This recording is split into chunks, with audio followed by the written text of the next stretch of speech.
Last Tuesday, Daniel woke up and did what millions of people do before their feet even touched the floor. He checked his phone. There was a message waiting for him. Just 7 words. Nothing threatening, nothing dramatic. Just a short comment from someone he knew. "You've changed. You're not like before." Daniel stared at the screen. Within seconds, his mind began working against him. What did they mean? Had he become selfish? Had he offended someone? Was everyone secretly thinking the same thing? He carried those 7 words into breakfast. He carried them into work. He replayed them while driving home. That evening, his family was sitting right beside him. But mentally, Daniel was somewhere else, still having an imaginary conversation with someone who probably hadn't thought about that message since sending it. One sentence had taken control of an entire day. And perhaps something similar has happened to you. Someone looks at you differently. Someone doesn't reply. Someone criticizes your decision. Someone makes a careless remark, and suddenly they are living inside your mind without paying rent. You replay their words. You imagine what they think about you. You prepare explanations they never asked for. You sacrifice your peace trying to control an opinion that was never yours to control. This is where the real art of ignoring people begins, not with becoming cold, not with disrespecting others, but with understanding that your attention is valuable and not everyone deserves access to it. Chapter 1, Why Other People's Approval Feels So Important. There is something almost everyone wants, even if they rarely admit it: to be accepted, to walk into a room and feel welcome, to share an idea and have someone say, "That's good," to make a decision and hear, "I understand," to accomplish something and receive recognition. There is nothing unusual about this desire. Human beings are social. From our earliest years, approval becomes connected with safety, belonging, and connection. A child shows a drawing to a parent and waits for a reaction. A student looks toward a teacher after answering a question. A teenager notices whether friends accept their clothes, opinions, interests, or personality. An employee wonders whether the boss noticed their work. The situations change, but the question underneath them often remains surprisingly similar. Do they approve of me? For much of human history, belonging to a group had enormous importance. People depended on communities for protection, resources, cooperation, and survival. Being rejected by the group could have serious consequences. Modern life is very different, but the human mind did not suddenly erase its sensitivity to rejection. Today, exclusion may look completely different. Someone leaves your message unanswered. A coworker disagrees with your idea. A friend does not invite you somewhere. A stranger criticizes something you posted. Logically, you may understand that none of these events threatens your survival. Emotionally, however, the experience can still feel surprisingly powerful. And that is where a normal desire for connection can slowly become something unhealthy. Because there is a difference between enjoying approval and needing approval before you can feel secure about yourself. Imagine 2 people receiving exactly the same criticism. The first person listens and thinks, "Is there anything useful here?" If there is, they learn from it. If there isn't, they move on. The second person hears the same criticism and immediately begins questioning everything. Maybe I'm not good enough. Maybe everyone thinks this. Maybe I should change. Maybe I shouldn't have done it. Same criticism, completely different internal experience. The difference is not necessarily confidence in the loud, dramatic sense. It is where each person has placed authority over their identity. When your sense of worth depends heavily on other people's reactions, your emotional state becomes difficult to stabilize. Praise lifts you. Criticism drops you. Attention makes you feel important. Being ignored makes you question your value. Agreement creates confidence.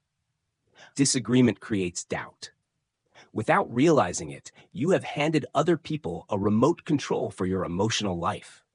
And the frightening part is that many of those people do not even know they have it.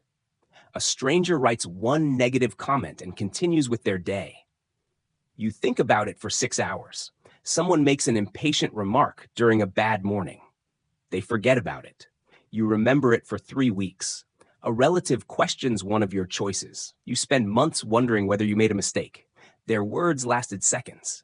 Your attention kept them alive. This is why approval can become so powerful.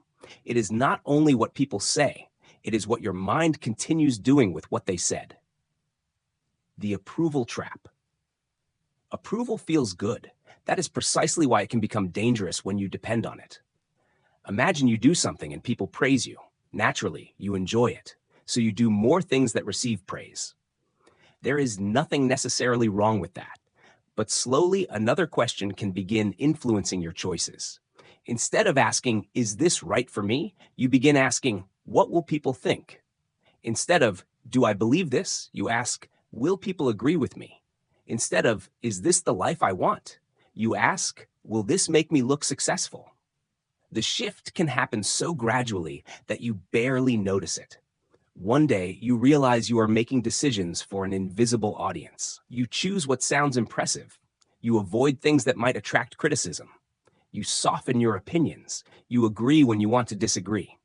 You accept invitations you do not want.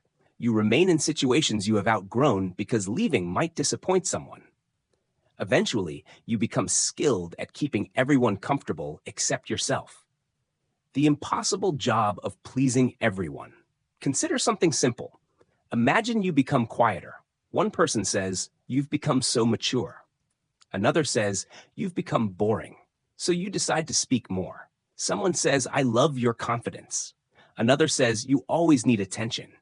You work intensely toward your goals. Someone admires your discipline. Someone else says you care too much about success. You slow down and enjoy life. One person calls you balanced. Another calls you lazy. What are you supposed to do? There is no version of you that everyone will approve of. You can be generous and someone will call you naive. Careful and someone will call you fearful. Confident and someone will call you arrogant. Private and someone will call you antisocial. Ambitious and someone will say you are obsessed. Content and someone will say you lack ambition. If your mission is universal approval, you have chosen a mission that cannot be completed. And realizing this can be incredibly freeing, because suddenly the question changes. Instead of, "How do I make everyone understand me?" you begin asking, "Whose opinion actually deserves influence over my life?" Not all opinions are equal. This does not mean ignoring every criticism. That would not be confidence. That would be blindness. Sometimes the person telling you something uncomfortable is exactly the person you should listen to. A trusted friend may notice behavior you cannot see. A teacher may identify a weakness that needs improvement. A mentor may challenge an unrealistic assumption. Someone who genuinely cares about you may tell you something you do not want to hear. The goal is not to become immune to feedback. The goal is to develop a filter. When someone gives you an opinion, consider three things. Do they understand the situation? Do they genuinely care about the outcome? And is there something useful in what they are saying?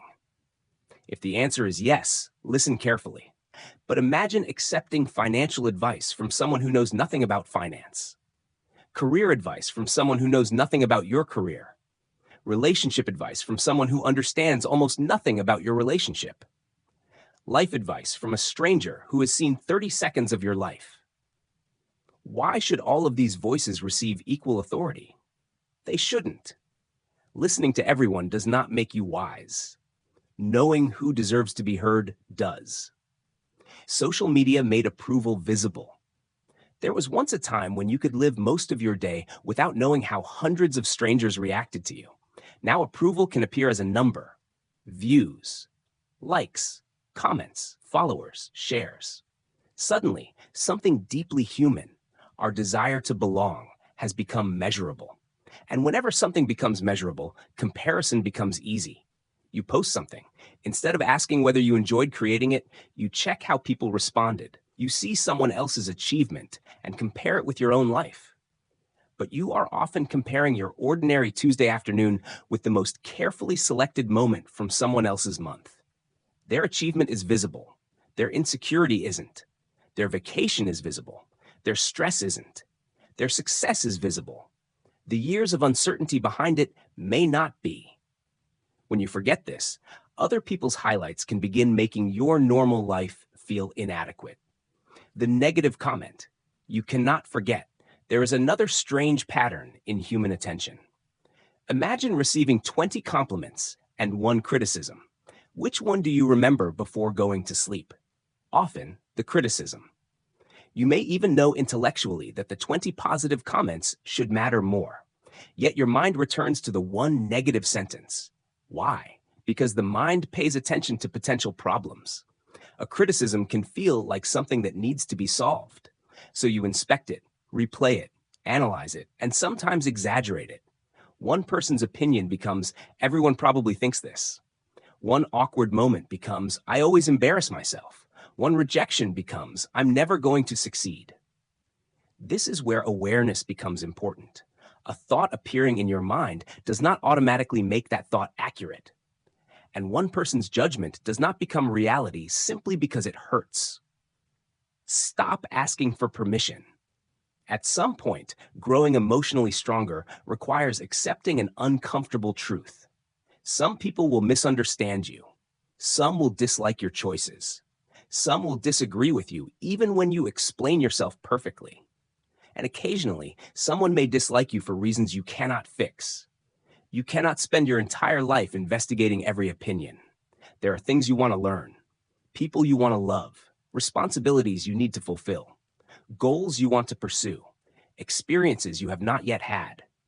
How much of that life are you willing to trade for the impossible task of controlling what everybody thinks about you? A simple test. The next time someone's opinion disturbs you, do not immediately fight it. Ask yourself, does this person know enough about my situation for their opinion to be useful? Then ask, is there something here I genuinely need to learn? If there is, learn it. Improvement and self-respect can exist together. But if there is nothing useful, allow the opinion to remain where it belongs, with the person who gave it. You do not have to carry every judgment home. You do not have to turn every criticism into an identity crisis. And you do not have to prove yourself to every person who questions you. There is a quieter kind of confidence. It listens without surrendering. It considers without automatically obeying. It can receive praise without becoming dependent on praise. It can receive criticism without collapsing under criticism. That confidence begins when you stop building your identity entirely from other people's reactions. Because the moment you no longer require everyone to approve of you, something changes. You become more honest. Your decisions become clearer. Your relationships become more genuine. And the energy you once spent trying to control everyone's opinion finally becomes available for something far more important: living your own life. Chapter 2. The freedom of not reacting to everything. Imagine sitting at home after a long day when your phone vibrates. You look at the screen. Someone has sent you a message that immediately irritates you. Maybe they misunderstood something you said. Maybe they accused you unfairly. Maybe their words feel disrespectful. Your first instinct is immediate. Respond. Explain. Defend yourself. Correct them. You begin typing. Then you stop. You put the phone down. 10 minutes later, you read the message again. Something has changed. The words are exactly the same, but your emotional state is different. And suddenly, the response that felt absolutely necessary 10 minutes ago no longer seems necessary at all. That small moment contains an important lesson. Not everything that gets your attention deserves your reaction. Reaction feels like control. When someone upsets you, reacting can feel powerful. You want to correct the misunderstanding. You want them to know they were wrong. You want to defend your reputation. You want the final word. So you answer immediately. But reacting quickly is not always control. Sometimes it is the opposite. If another person's words can instantly change your mood, interrupt your concentration, and determine your next action, then who is actually controlling the moment? You or them? Real emotional control often looks much quieter. It is the ability to notice the impulse without automatically obeying it.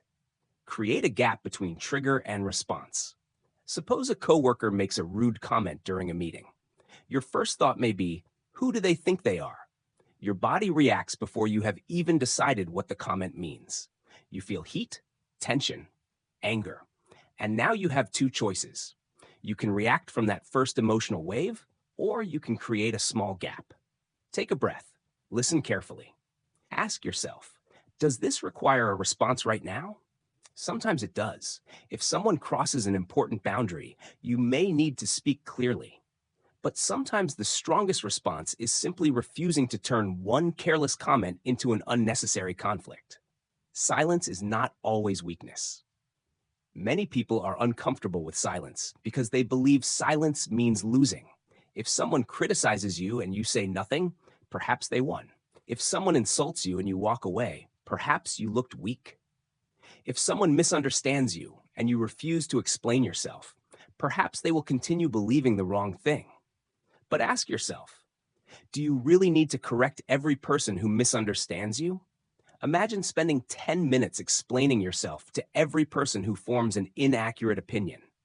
Now imagine doing that for years. How much of your life would disappear? Silence can be weakness when fear prevents you from saying something necessary. But silence can also be discipline when you understand that speaking would accomplish nothing.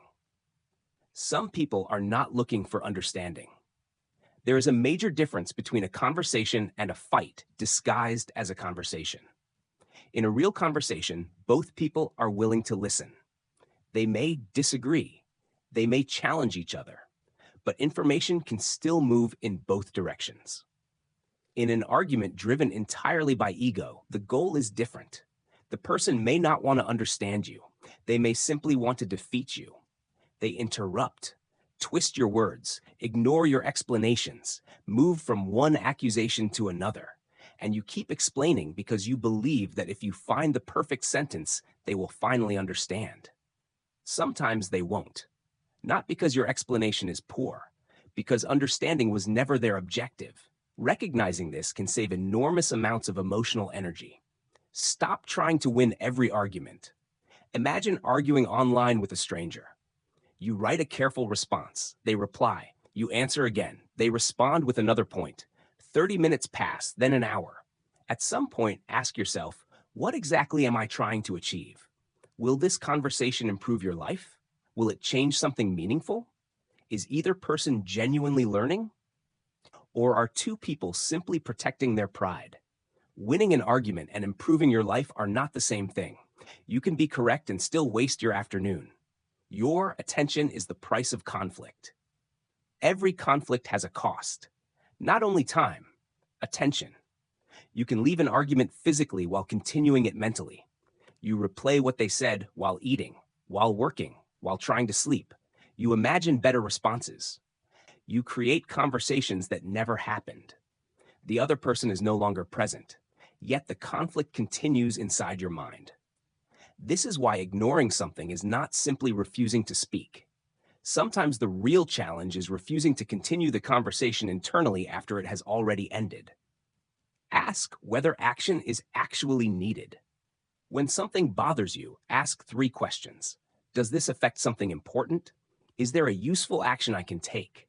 Will responding improve the situation? If the answer is yes, act clearly. Have the conversation. Correct the misunderstanding. Protect the boundary. Solve the problem. But if there is no useful action, continuing to think about the situation may only extend its emotional cost. You do not need to solve every uncomfortable feeling with a reaction. Do not confuse boundaries with drama. Ignoring people does not mean allowing others to repeatedly treat you badly. Sometimes you need a boundary. A boundary might sound simple. I don't want to continue this conversation if we're insulting each other. I can't help with that today. Please don't speak to me that way. I've already explained my decision. Notice what is missing. A long speech, an attack, a dramatic explanation. A boundary does not require you to convince the other person that your boundary is reasonable. You communicate it clearly. Then your behavior supports it. Stop over-explaining your decisions. Suppose someone asks you to attend something. You do not want to go. Instead of saying, I can't make it, but thank you for inviting me, you begin constructing an entire legal defense. You explain your schedule, your responsibilities, why you are tired, what happened earlier that week, why you hope they are not offended, why you normally would attend. Why this time is different? Why? Often because you are trying to prevent the other person from having any negative reaction. But you cannot guarantee that. Sometimes a respectful no is enough. You are allowed to make reasonable decisions without presenting a courtroom argument for each one. Not every message needs an immediate answer. Technology has created an expectation of constant availability. A message arrives. You see it. Now, part of your mind feels obligated to respond. But immediate access to you does not automatically mean immediate entitlement to your attention. Unless something genuinely requires urgency, you can finish what you are doing, then respond. This small change can protect concentration and reduce the feeling that everyone else controls your schedule. Do not let other people's urgency become your emergency. Someone sends, "I need this now." Your body immediately feels pressure. But before dropping everything, ask, why is this urgent? Is it actually my responsibility? Did poor planning create this emergency? What happens if I finish my current priority first? Sometimes urgency is legitimate. Other times, another person's lack of preparation is being transferred to you. Helping people is valuable, but constantly abandoning your priorities to rescue everyone else can eventually create chaos in your own life. Ignore provocation, not important information. There is a danger in misunderstanding the idea of ignoring people. You could use it as an excuse to avoid accountability. Someone tells you that your behavior hurt them. You say, "I don't care what people think." That is not emotional strength. Someone gives you useful criticism. You ignore it because it makes you uncomfortable. That is not confidence. The goal is not to become unreachable. It is to separate useful information from unnecessary noise. Ask, is there truth here? Is there something I need to correct? If yes, deal with it. If no, let it pass. People may try harder when you stop reacting. Sometimes a person is accustomed to getting an emotional reaction from you. They make a comment. You defend yourself. They provoke you.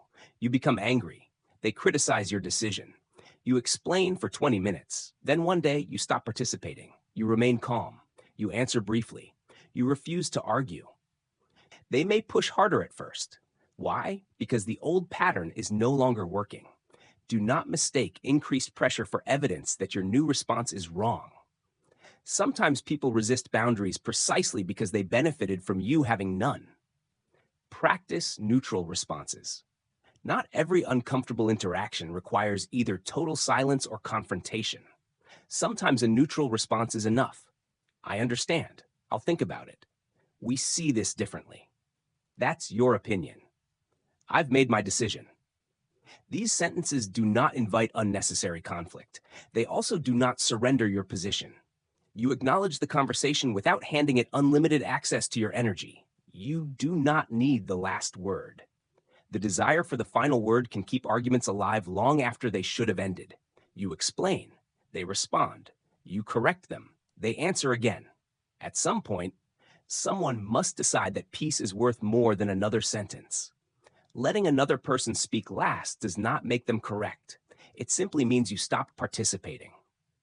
There is tremendous freedom in realizing that you can leave a disagreement unresolved. The world continues. Your life continues. You do not need unanimous agreement before moving forward. Notice who can change your mood. Think about the people who can disturb your peace almost instantly.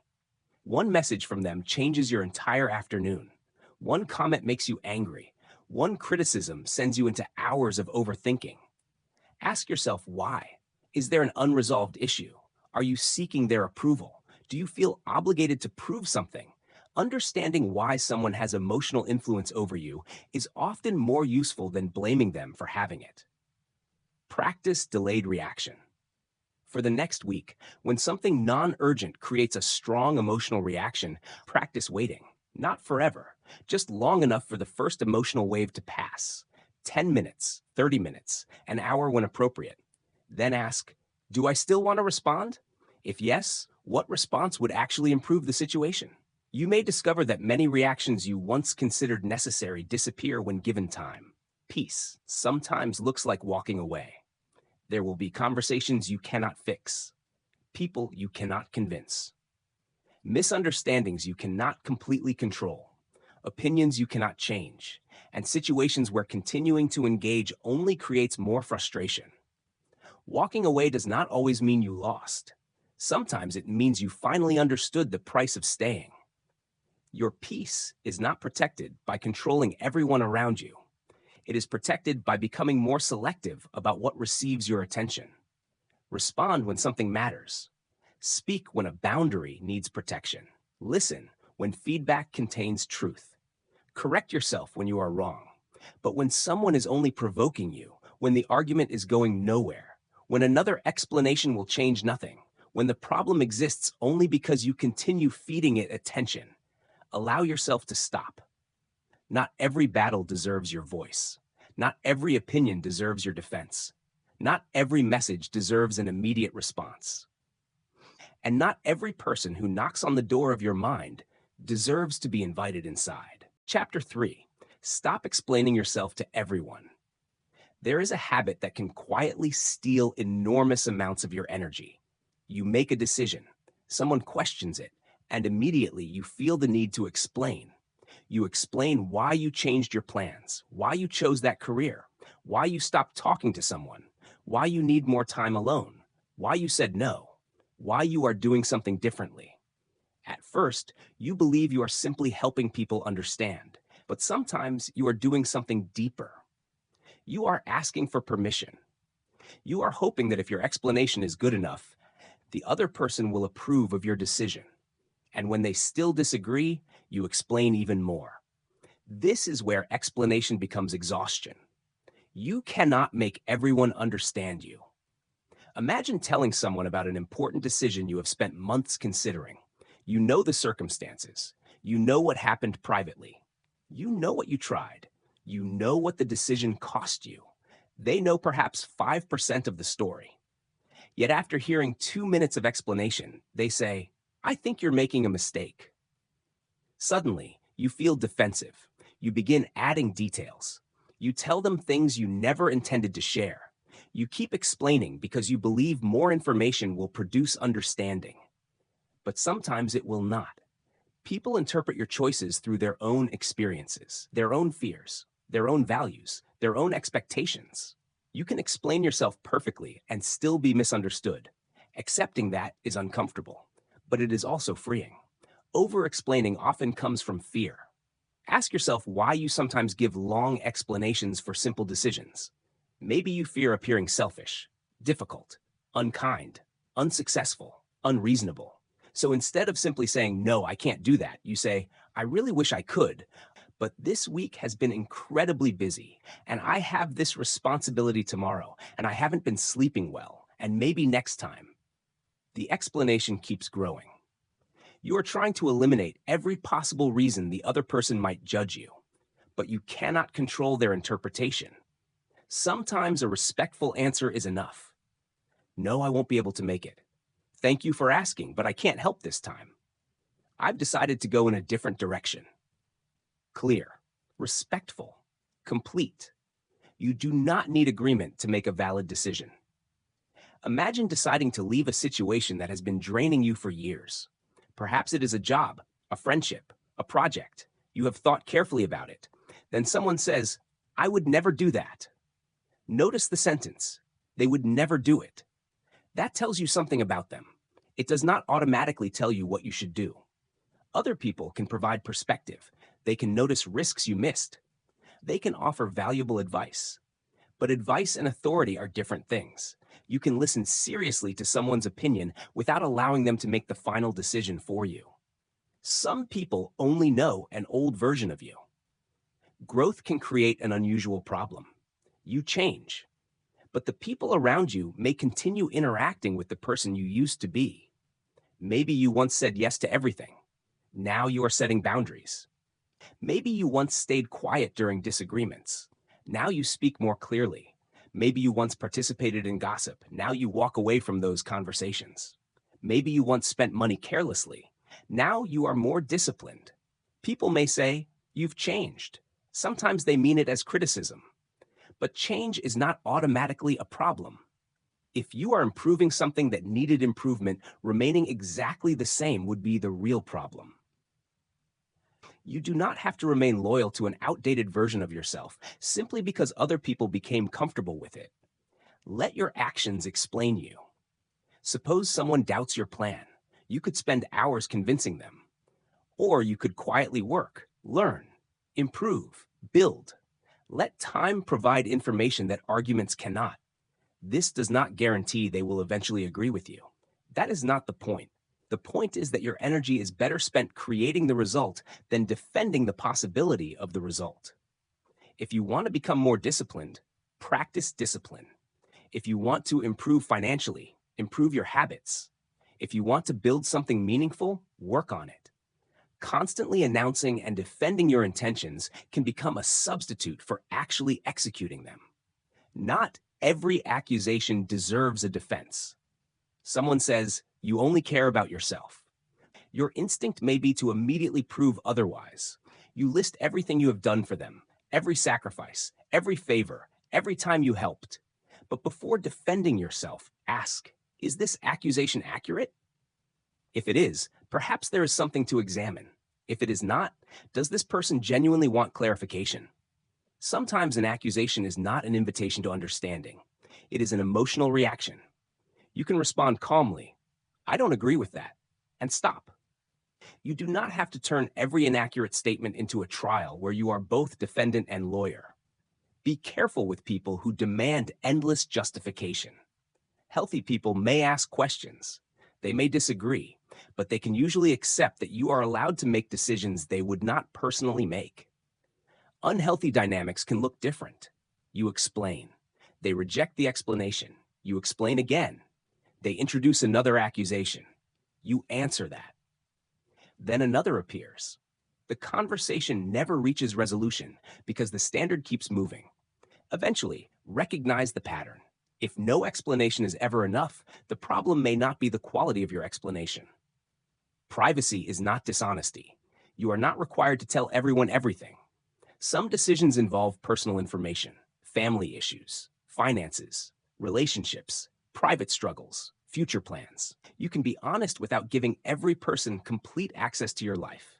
"I'd rather keep that private" is a complete sentence. Privacy allows you to decide who receives information based on trust, relevance, and relationship. Not everyone who asks deserves every detail. Stop announcing every plan. Sometimes explaining yourself begins before anyone even questions you. You announce what you are going to do, a new goal, a business idea, a change you want to make. Then opinions arrive. "That probably won't work." "Are you sure?" "My friend tried that and failed. You should do this instead." Suddenly, an idea you felt excited about becomes buried beneath other people's fears. There are times when sharing a goal is useful. You may need accountability, advice, support, expertise. But not every early stage idea needs an audience. Some plans become stronger when they are allowed to develop quietly before being exposed to outside judgment. Distinguish feedback from permission. Suppose you want to make an important career decision. It can be wise to speak with experienced people, ask about risks, understand the industry, learn from people who know more than you. That is seeking information. But notice when the question changes from "what should I consider" to "do you think I should do it?" Now you may be asking another person to carry responsibility for a decision that belongs to you. Gather information. Then decide. If the outcome is good, learn from it. If the outcome is disappointing, learn from that too. Your ability to make decisions becomes stronger when you actually practice making them. Do not explain your boundaries until they disappear. Imagine telling someone, "I can't take on another responsibility this week." They respond, "But it will only take an hour." You explain that you are busy. They say, "You always say you're busy." You explain your schedule. They question your priorities. Eventually, you become exhausted and agree. Your boundary disappeared because you believed the other person had to approve of it before it could be valid. Sometimes a boundary needs explanation, but not endless negotiation. "I understand that you need help, but I can't do it this week." The person may be disappointed, Their disappointment does not automatically mean your boundary was wrong. People can disagree with you and still respect you. Many people avoid disagreement because they believe disagreement threatens the relationship. So they pretend, agree, stay silent. But healthy relationships can survive different opinions. You can say, I see it differently, without insulting anyone. You can hear, I don't agree with you, without treating it as rejection. Respect does not require identical thinking. In fact, relationships often become more genuine when people no longer need to perform agreements simply to preserve approval. Ask who you are trying to convince. Before giving a long explanation, pause. Ask, does this person actually need this information? Am I explaining because clarity is useful? Or am I trying to make them approve of me? That question can reveal a lot. Sometimes explanation is necessary. Your employer may need to understand a work decision. Your family may deserve communication about something that directly affects them. A close friend may need context. But a stranger? A distant acquaintance? Someone committed to misunderstanding you? Your energy may be better spent elsewhere. You are allowed to change your mind. Another reason people over-explain is embarrassment about changing direction. You said you would do something. Now you have new information. You want something different. So you feel you need to defend the change. But changing your mind is not automatically inconsistency. Sometimes it is evidence that you learned. A decision made with old information does not need to survive new evidence simply because you announced it publicly. You can say, I've reconsidered. I learned more and changed my decision. I don't want that anymore. You do not need to remain trapped inside an old choice just to appear consistent. Practice shorter answers. For 1 week, notice moments when you begin over-explaining. Try answering clearly in 1 or 2 sentences. Thanks for inviting me, but I can't come. I appreciate your opinion, but I've decided differently. I don't want to discuss that. I understand your concern. I've considered it. Then stop. The silence afterward may initially feel uncomfortable. You may want to fill it with more justification. Don't. Allow the other person to have their reaction. You are learning that discomfort does not always require another explanation. You do not need to be understood by everyone. There will be people who misunderstand your silence, your ambition, your boundaries, your priorities, your decisions, even your growth. Explain yourself where communication genuinely matters. Listen when people you trust raise valid concerns. Take responsibility when you are wrong. But stop believing that every person must understand your choices before you are allowed to make them. Sometimes, the clearest sign that you trust yourself is not a powerful speech. It is a quiet decision. You considered the facts, you listened to useful advice, you accepted the consequences, and then you moved forward without asking the entire world for permission. Chapter 4. Stop giving your attention to people who drain you. There are people who can enter your day for 5 minutes and somehow remain in your mind for 5 hours.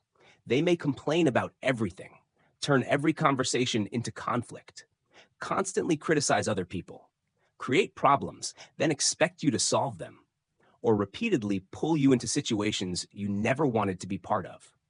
And the strange thing is, they do not even have to be physically present to exhaust you. One message can do it. One comment, one argument, one memory. Long after the conversation ends, you are still thinking about what they said. This is why protecting your peace is not only about deciding who you spend time with. It is also about deciding who is allowed to continue occupying your attention after they are gone. Notice how people leave you feeling. Think about the people you interact with regularly. After spending time with them, how do you usually feel? Calm? Encouraged? Understood? Or tense? Guilty? Mentally exhausted? Confused? This does not mean someone is a bad person simply because one conversation with them was difficult. Everyone has bad days. Everyone complains sometimes. Everyone occasionally needs support. Look for patterns.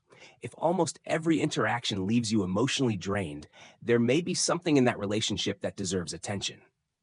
Some people bring the same problem every time. You listen. You offer advice. You help. A week later, they return with exactly the same problem. You listen again, you suggest a solution, they reject it. Then they return again. Eventually, you realize they may not actually want a solution. They may want an audience. Supporting someone you care about is important, but there is a difference between supporting someone through a difficult period and becoming responsible for managing their emotional life. You can care without carrying everything. Do not become the solution to everyone's problems.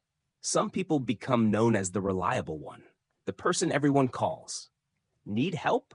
Call them. Need someone to listen? Call them. Need a favor? Call them.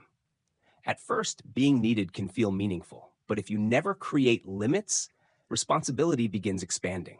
Eventually, you are solving everyone else's emergencies while your own priorities remain unfinished. Helping people is valuable, but help should not require abandoning yourself. Before automatically saying yes, ask, do I actually have the time and energy for this? Am I helping because I want to or because I'm afraid of disappointing them? That difference matters. Guilt can keep you available long after you want to leave. You may recognize that a relationship is draining you and still feel guilty about creating distance. You think, they need me. What if they think I've changed? What if I'm being selfish? But protecting your time does not automatically make you selfish. You can be kind and still have limits. You can care about someone without answering every message immediately. You can support someone without becoming available 24 hours a day. You can love someone and still recognize that certain conversations are damaging your peace. Negativity can become contagious. Imagine spending an hour with someone who complains about everything. Their job is terrible. People are terrible. The economy is terrible. Their neighbors are terrible. Every opportunity has a problem. Every solution has a reason it will fail. You leave the conversation, and suddenly your own life feels heavier. Nothing in your circumstances changed, but your attention changed. Repeated negativity can influence what your mind begins noticing. This does not mean avoiding anyone experiencing difficulty. People need support during hard times. The difference is between someone going through a difficult season and someone who has turned permanent negativity into their way of relating to the world. Do not join every complaint. Someone begins criticizing another person. You agree. Then another person joins. Soon the conversation becomes an hour of discussing someone who is not even in the room. Afterward, ask, what did that conversation improve? Nothing. Yet it consumed time and attention. You do not need to dramatically confront every negative conversation. Sometimes you can simply stop feeding it. Change the subject. Remain neutral. Leave when appropriate. A conversation often survives because everyone continues giving it energy. Be careful with people who create constant drama. Some relationships seem to move from one crisis to another. There is always a conflict. Someone is always angry. Someone betrayed someone. Someone said something.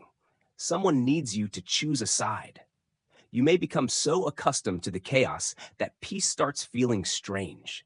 But not every conflict deserves your participation. Before becoming involved, ask, does this actually concern me? Do I have enough information? Will my involvement improve anything? If the answer is no, staying outside the conflict may be the wisest decision. You do not need to choose sides in every disagreement. Two people you know are fighting. Both contact you. Both explain their version. Both want validation. You feel pressure to decide who is right. But sometimes the healthiest answer is, this is between the two of you. You can care about both people without becoming the judge of their conflict. Getting involved in every disagreement can damage relationships that had nothing to do with the original problem. Distance does not always require a dramatic ending. When people hear the word boundary, they sometimes imagine a major confrontation, a final conversation, a dramatic goodbye. But many boundaries are quieter. You answer less frequently. You stop participating in certain conversations. You spend less time in environments that repeatedly drain you. You stop sharing personal information with someone who consistently misuses it. You change your availability. Not every relationship needs an explosive ending. Sometimes distance can happen gradually and respectfully. Watch how people respond to your boundaries. One of the clearest ways to understand a relationship is to see what happens when you say no. Healthy people may feel disappointed. They may ask questions, but they can usually accept that you have limits. Someone who benefited from unlimited access to you may react differently. They may accuse you of changing, call you selfish, use guilt, become angry. Suddenly, the relationship feels peaceful only when you are doing what they want. Pay attention to that pattern. A relationship that requires you to have no boundaries is not truly peaceful. Do not match other people's energy. Someone speaks aggressively, you become aggressive. Someone raises their voice, you raise yours. Someone becomes disrespectful, you become disrespectful. Now their behavior has determined yours. You do not need to mirror every emotion brought into the room. Sometimes strength looks like lowering your voice when someone raises theirs, speaking slowly, refusing insults, ending the conversation if necessary. You are responsible for your behavior even when someone else is behaving poorly. Stop taking everything personally. Someone is quiet around you. You assume they are angry with you. Someone answers briefly. You think you did something wrong. Someone cancels plans. You feel rejected, but other people have entire lives you cannot see.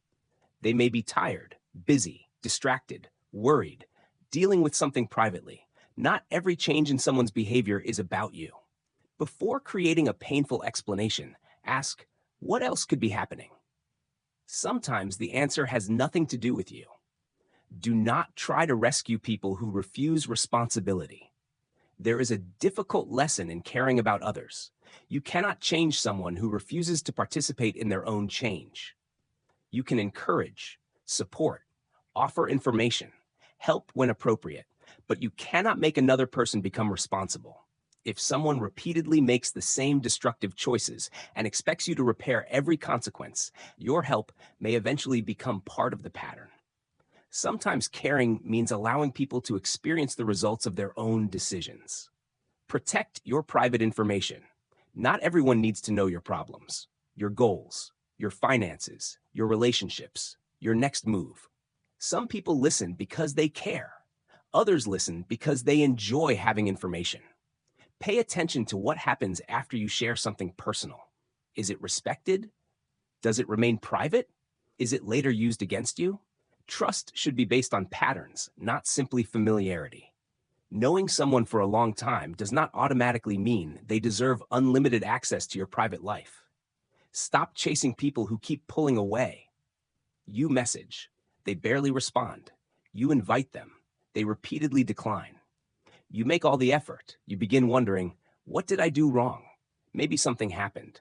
If the relationship matters, communicate once. Ask clearly. But if the pattern continues, stop forcing connection.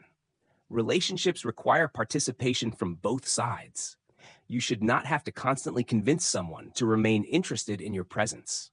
Sometimes the most peaceful response is to stop chasing and observe who chooses to stay. People are allowed to leave. This can be difficult to accept. Not every relationship lasts forever. Some people are part of one chapter of your life. Then circumstances change. Interests change. Priorities change. You grow differently. Trying to force every relationship to remain exactly as it was can create resentment. You can appreciate what someone meant to you without demanding that the relationship remain unchanged forever. You are allowed to leave too. Just as other people are allowed to change direction, so are you. You are allowed to step away from conversations that repeatedly become harmful. You are allowed to reduce contact. You are allowed to change your social environment. You are allowed to stop participating in patterns that no longer feel healthy. This does not mean disappearing without responsibility when communication is genuinely owed. It means recognizing that history alone does not obligate you to remain in every dynamic forever. Create different levels of access. Not everyone needs the same level of access to you. Some people may know you deeply. Others may simply be acquaintances. Some relationships belong at work. Some are appropriate for occasional conversation. Some people can receive your private thoughts. Others cannot. You do not need to hate someone to reduce their access. You simply recognize what level of relationship is appropriate based on trust and behavior. Do not build your entire world around one person. When one person becomes your only source of support, approval, companionship, or identity, their behavior gains enormous power over you. If they become distant, your entire emotional world changes. Healthy independence means maintaining different parts of your life, your responsibilities, your interests, your goals, your friendships, your time alone. A strong relationship should add to your life, not become the only structure holding it together. Look at reciprocity. Relationships do not need to be perfectly equal every day. Sometimes one person needs more support. Then later, the roles may reverse. But over time, ask, is there mutual effort? Do they listen when you need support? Do they respect your time? Do they remember what matters to you? Do they contact you only when they need something? You do not need to keep score. But repeated one-sidedness is information. Protect your peace without becoming cold. The goal is not to stop caring. It is not to treat people as disposable. It is not to disappear whenever someone becomes inconvenient. Healthy relationships require patience, forgiveness, communication, compromise, sometimes sacrifice. But those qualities should not require endless self-abandonment. You can be compassionate without becoming responsible for everyone, generous without being permanently available, understanding without accepting repeated disrespect, loving without losing yourself. Decide who deserves your energy. Look at the relationships in your life. Do not ask only, do I like this person? Ask, what pattern exists between us? Can we disagree respectfully? Can I say no? Can I be honest? Do we support each other's growth? Do I constantly feel responsible for their emotions? Do I become someone I dislike when I am around them? These questions can reveal more than years of familiarity. Your peace has value. Every relationship requires some energy. That is normal. People are complicated. You are complicated too. But there is a difference between the natural effort of maintaining meaningful relationships and repeatedly sacrificing your mental peace to keep unhealthy patterns alive. You do not need to fight everyone. You do not need dramatic endings. You do not need revenge. Sometimes protecting yourself is quieter than that. You stop answering every provocation. You stop volunteering for every crisis. You stop sharing everything. You stop chasing. You stop explaining. You create distance where distance is necessary. And you invest more of your attention in relationships where respect can move in both directions. Because your time is limited, your energy is limited, your attention is limited. And once you understand that, you become much more careful about who receives them. Chapter 5, stop caring about what people think. There is a strange prison that has no walls. You can go anywhere you want, wear what you want, choose your own career, speak to whoever you want, build whatever life you want, and still feel trapped. Because before almost every decision, one question appears. What will people think? You want to try something new. What will they think? You want to change direction. What will they say? You want to post your work. What if they laugh? You want to say no. What if they think you're selfish? You want to be yourself. What if they don't like that version of you? Eventually, you may realize something uncomfortable. Nobody physically stopped you. You were simply living under the imagined judgment of people who may not even be paying that much attention. The spotlight is not as bright as you think. Imagine walking into a room and realizing there is a small stain on your shirt. Immediately, you become self-conscious. You assume everyone notices it. You adjust your clothes. You wonder whether people are looking. You think about it for the next hour. But most people in that room are thinking about something else. Their own appearance, their own conversation, their own problems, their own insecurities, their own lives. We often overestimate how much attention other people are giving us because we experience life from the center of our own perspective. To you, your mistake is enormous. To someone else, it may be a 10-second observation they forget before dinner. Most people are too busy thinking about themselves. Think about an embarrassing moment from 5 years ago. You may still remember exactly what happened. Now try remembering an embarrassing moment someone else experienced on the same day. Much harder. Why? because their embarrassment was central to them. Yours was central to you. The same principle applies today. You are worried about how you sounded during a conversation. The other person may be worrying about how they sounded. You think everyone noticed your nervousness.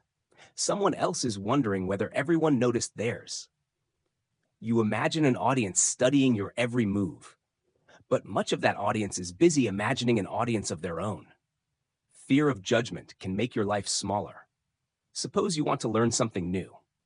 You walk into a class where other people seem more experienced. Immediately, you feel uncomfortable. What if I look stupid? So you leave. Now imagine repeating that pattern. You avoid speaking because you might say something wrong. You avoid trying because you might fail publicly.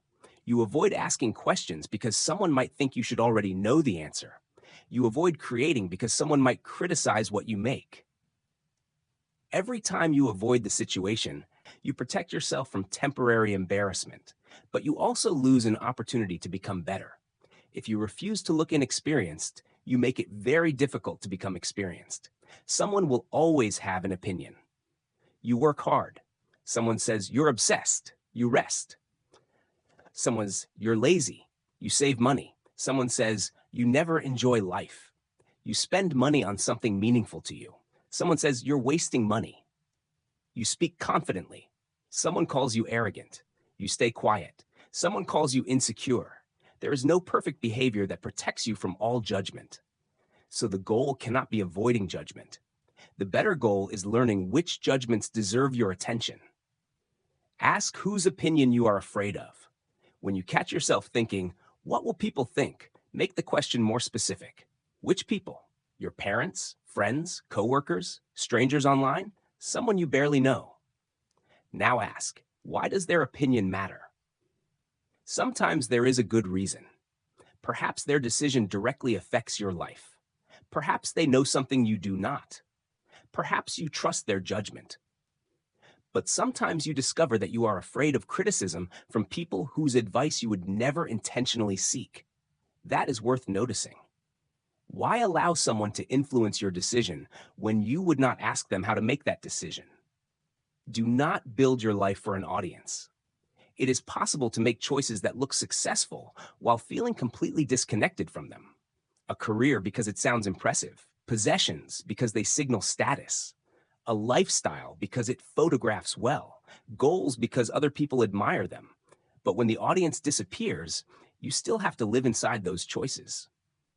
You have to wake up and do the work, pay the bills, maintain the lifestyle, live with the consequences. So before pursuing something important, ask, if nobody could see this, would I still want it? If nobody could praise you, would you still choose the same goal? If nobody could envy you, would you still buy the same thing? If nobody could applaud you, would the work still matter? These questions help separate genuine desire from performance. Stop editing your personality for every room. Some adaptation is normal. You probably communicate differently with a close friend than with a teacher, manager, or stranger. That is social awareness. But constantly changing yourself to avoid rejection is different. You laugh at things you do not find funny, agree with opinions you do not believe, pretend to enjoy things you dislike, hide interest because they might seem strange. Eventually, people may like the version you created, but that creates another problem.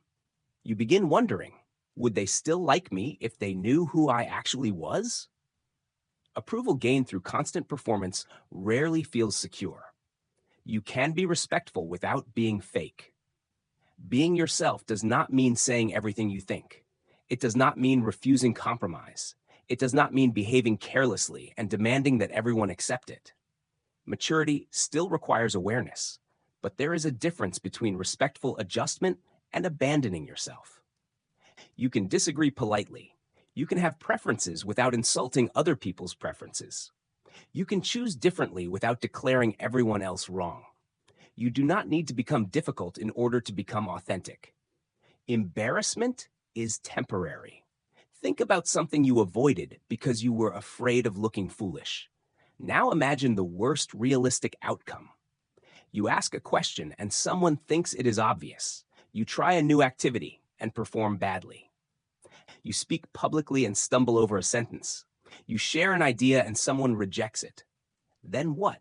You feel embarrassed, perhaps for several minutes, maybe longer. But eventually, life continues. The embarrassment passes, and now you have experience. The cost of avoiding embarrassment, however, can last much longer. You never ask, never learn, never practice, never discover what might have happened. Let people be wrong about you. This can be one of the hardest skills to learn. Someone believes something inaccurate about you. Your instinct is to correct them, but sometimes correction changes nothing. You explain. They remain convinced. You explain again. Still nothing. At some point, you must choose between protecting your peace and managing another person's interpretation of you. You are allowed to let someone be wrong. Their misunderstanding does not automatically become your responsibility.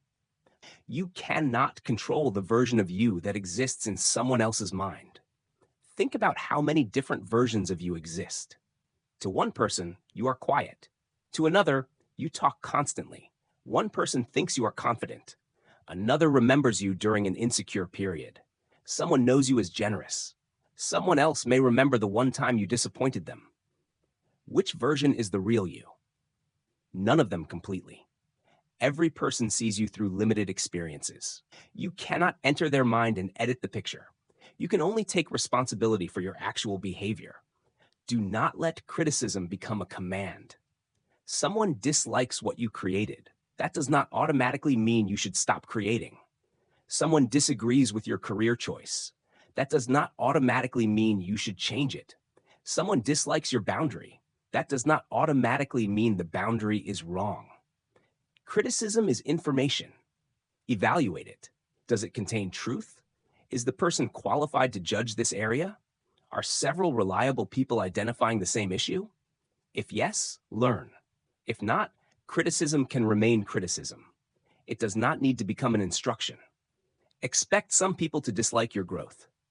When you change, relationships can shift. You become more disciplined. You stop participating in certain habits. You become more careful with your time. You say no more often. Some people will respect it. Others may feel uncomfortable. Why? Because your old behavior may have benefited them. The version of you who always said yes was convenient. The version who never challenged anything was predictable. The version who abandoned their priorities whenever someone called was always available. When that changes, resistance can appear. Do not automatically interpret resistance as proof that your growth is wrong. Stop checking for reactions. You say something in a group and immediately scan people's faces. Did they agree? Did that person look annoyed? Did anyone laugh? You post something and repeatedly check the response. You make a decision and immediately ask several people what they think. This habit trains your mind to search constantly for external confirmation. Try something different. Make a small decision and do not ask anyone to validate it. Choose what to wear. Choose how to spend your free hour. Choose what to read. Choose a small personal goal. Then allow the decision to stand.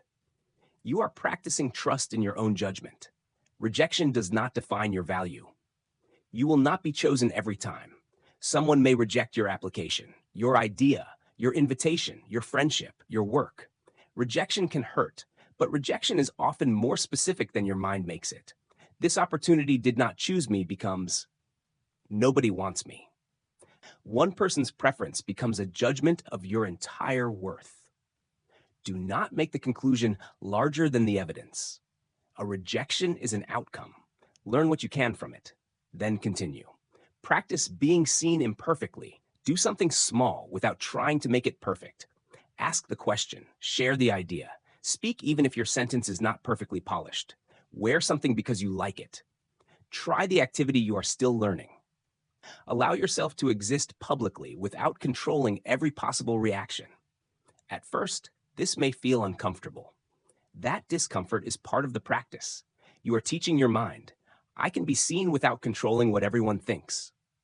The right people do not require constant performance. Healthy relationships give you room to be imperfect. You can make a mistake. Change your mind. Have a quiet day. Disagree. Admit you do not know something. You do not need to perform constantly to maintain connection. And when you experience relationships like this, you begin understanding how exhausting approval seeking actually was. Make your own values louder than other people's opinions. If you do not know what matters to you, every opinion can pull you in a different direction. One person says chase money. Another says money does not matter. One says take risks. Another says always choose security. One says work harder. Another says slow down. Without your own values, life becomes a collection of borrowed instructions. So decide, what matters to you? Integrity, family, learning, freedom, responsibility, creativity, stability, contribution? Your values will not make every decision easy, but they give you something stronger than random approval to guide those decisions. At the end of the day, you live with the choice. Other people can give advice. They can praise you, criticize you, support you, misunderstand you. But eventually, they return to their own lives. You remain with yours. You live with the career you chose, the habits you built, the opportunities you avoided, the risks you took, the relationships you maintained, the boundaries you refused to set, the dreams you pursued or abandoned. So listen to people who deserve to be heard. Learn from useful criticism. Treat others with respect, but do not spend your life performing for an audience that is mostly busy thinking about itself. Let people have opinions. Let some people misunderstand you. Let someone think your choice is strange. Let someone disagree. Their opinion can exist without becoming your direction. Because freedom does not begin when everyone finally approves of you. It begins when you realize they never needed to. Chapter 6. The Power of Walking Away. There comes a point in some situations when staying is no longer strength. It is simply repetition. You have explained yourself. You have listened. You have tried to solve the problem. You have given another chance, then another. And somehow you keep returning to the same conversation, the same behavior, the same disappointment. Part of you knows nothing is changing, but another part keeps whispering, maybe this time will be different. So you stay, sometimes for months, sometimes for years, not because the situation is good, but because walking away feels like admitting defeat. Yet there are moments when leaving is not failure. It is the moment you finally stop investing yourself in something that has repeatedly shown you what it is. Why walking away feels so difficult. Human beings become attached to what they have invested in: time, energy, money, emotion, memories. The more you invest, the harder it can feel to leave. Imagine spending 3 years building something that clearly is not working. You think, I can't stop now. I've already given 3 years to this. But those 3 years are already gone. The real question is, knowing what I know today, should I give it another year? That is a very different question. Past investment can explain why leaving hurts. It should not automatically decide what you do next. You may be attached to potential, not reality. Sometimes you are not holding on to what something is. You are holding on to what you believe it could become. You think, when this person changes, everything will be better. When this situation improves, I'll finally be happy. When they understand me, things will be different. Potential can keep you attached for a very long time. But decisions should not be based only on promises and possibilities. Look at patterns. What has actually happened? What has repeatedly happened? What evidence suggests meaningful change is occurring? Hope matters. But hope without evidence can become a reason to ignore reality. Walking away does not always mean ending a relationship. Sometimes walking away simply means ending the argument. You realize the conversation is going nowhere. Both people are repeating themselves. Voices are getting louder. Nobody is listening anymore. At that moment, leaving the conversation may protect the relationship better than continuing it.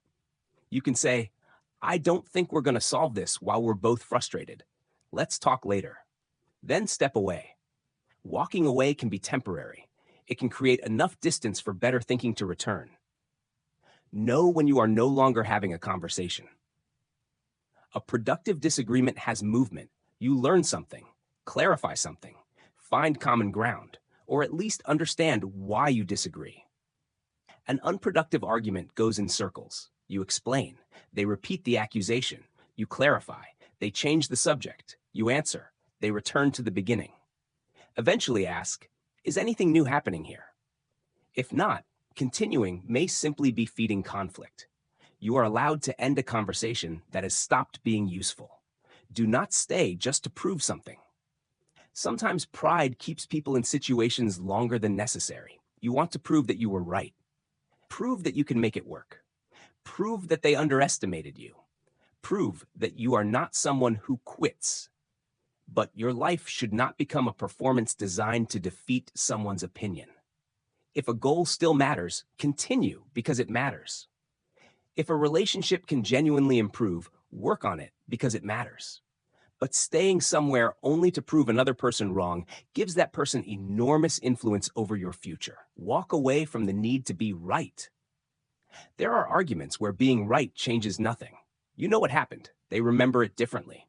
You present your version. They present theirs. Neither person changes position. At some point, ask, what do I gain by continuing? Sometimes peace requires accepting that two people will leave the same event with different interpretations. You do not need to force agreement before moving forward. Learn the difference between a bad moment and a bad pattern. Everyone disappoints people sometimes. A friend forgets something important. A family member says something unfair. A coworker becomes impatient. One bad moment does not necessarily define a person or relationship. Look for patterns. Did they take responsibility? Did the behavior change? Can you discuss the problem respectfully? Or does the same situation repeat? An apology followed by changed behavior can rebuild trust. An apology followed by the same behavior again and again becomes less meaningful. Judge patterns more heavily than promises. Stop threatening to leave when you do not mean it. Walking away should not become a tool for controlling people. If you don't do this, I'm leaving. Then you stay.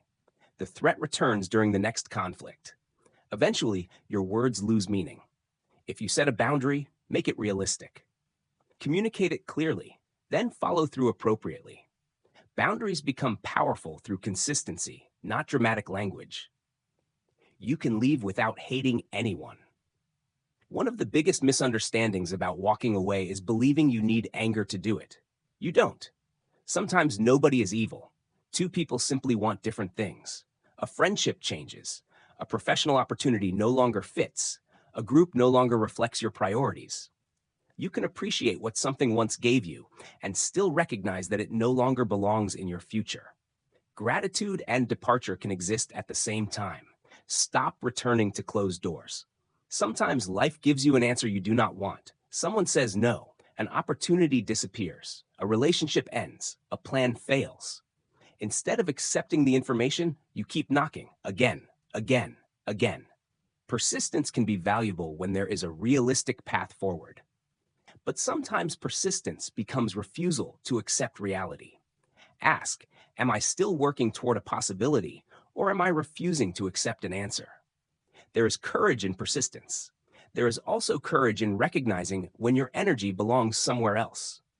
Walk away from disrespect without becoming disrespectful. Someone speaks to you badly. You may feel tempted to respond with the same behavior, but now the situation has changed you too. You can protect yourself without becoming what you dislike. Say clearly, I'll continue this conversation when we can speak respectfully. If the disrespect continues, leave when appropriate. You do not need a better insult. You need a better boundary. Do not confuse forgiveness with access. You can stop carrying anger towards someone without returning to the same relationship. Forgiveness does not automatically mean restoring everything exactly as it was. Trust can require evidence. Access can require changed behavior. You may wish someone well and still decide that distance is healthier. Those ideas are not contradictory. Sometimes, you must walk away from your own old habits. Not everything you need to leave is a person. Sometimes it is a version of yourself. The habit of constantly seeking approval. The habit of explaining every decision. The habit of returning to arguments. The habit of comparing your life with everyone else's. The habit of saying yes when you mean no. These patterns can feel familiar, and familiar behavior can be difficult to release even when you know it is hurting you. Walking away can mean deciding, I don't respond that way anymore. The first few steps may feel wrong. When you stop participating in an old pattern, discomfort often appears. You say no and feel guilty. You stop explaining and feel rude. You leave an argument and feel unfinished. You reduce contact and wonder whether you are being unfair. Do not assume discomfort means the decision is wrong. Sometimes discomfort simply means the behavior is new. Give yourself time to distinguish guilt from genuine responsibility. Ask what staying is costing you. When deciding whether to remain in a situation, people often ask, what will I lose if I leave? Ask the opposite question too. What am I losing by staying? Time, focus, confidence, opportunities, energy, peace. Sometimes the cost of staying has become so familiar that you no longer notice it. Write it down. Seeing the cost clearly can change the decision. You do not need a dramatic exit. There is a quiet dignity in leaving without trying to destroy what you are leaving behind.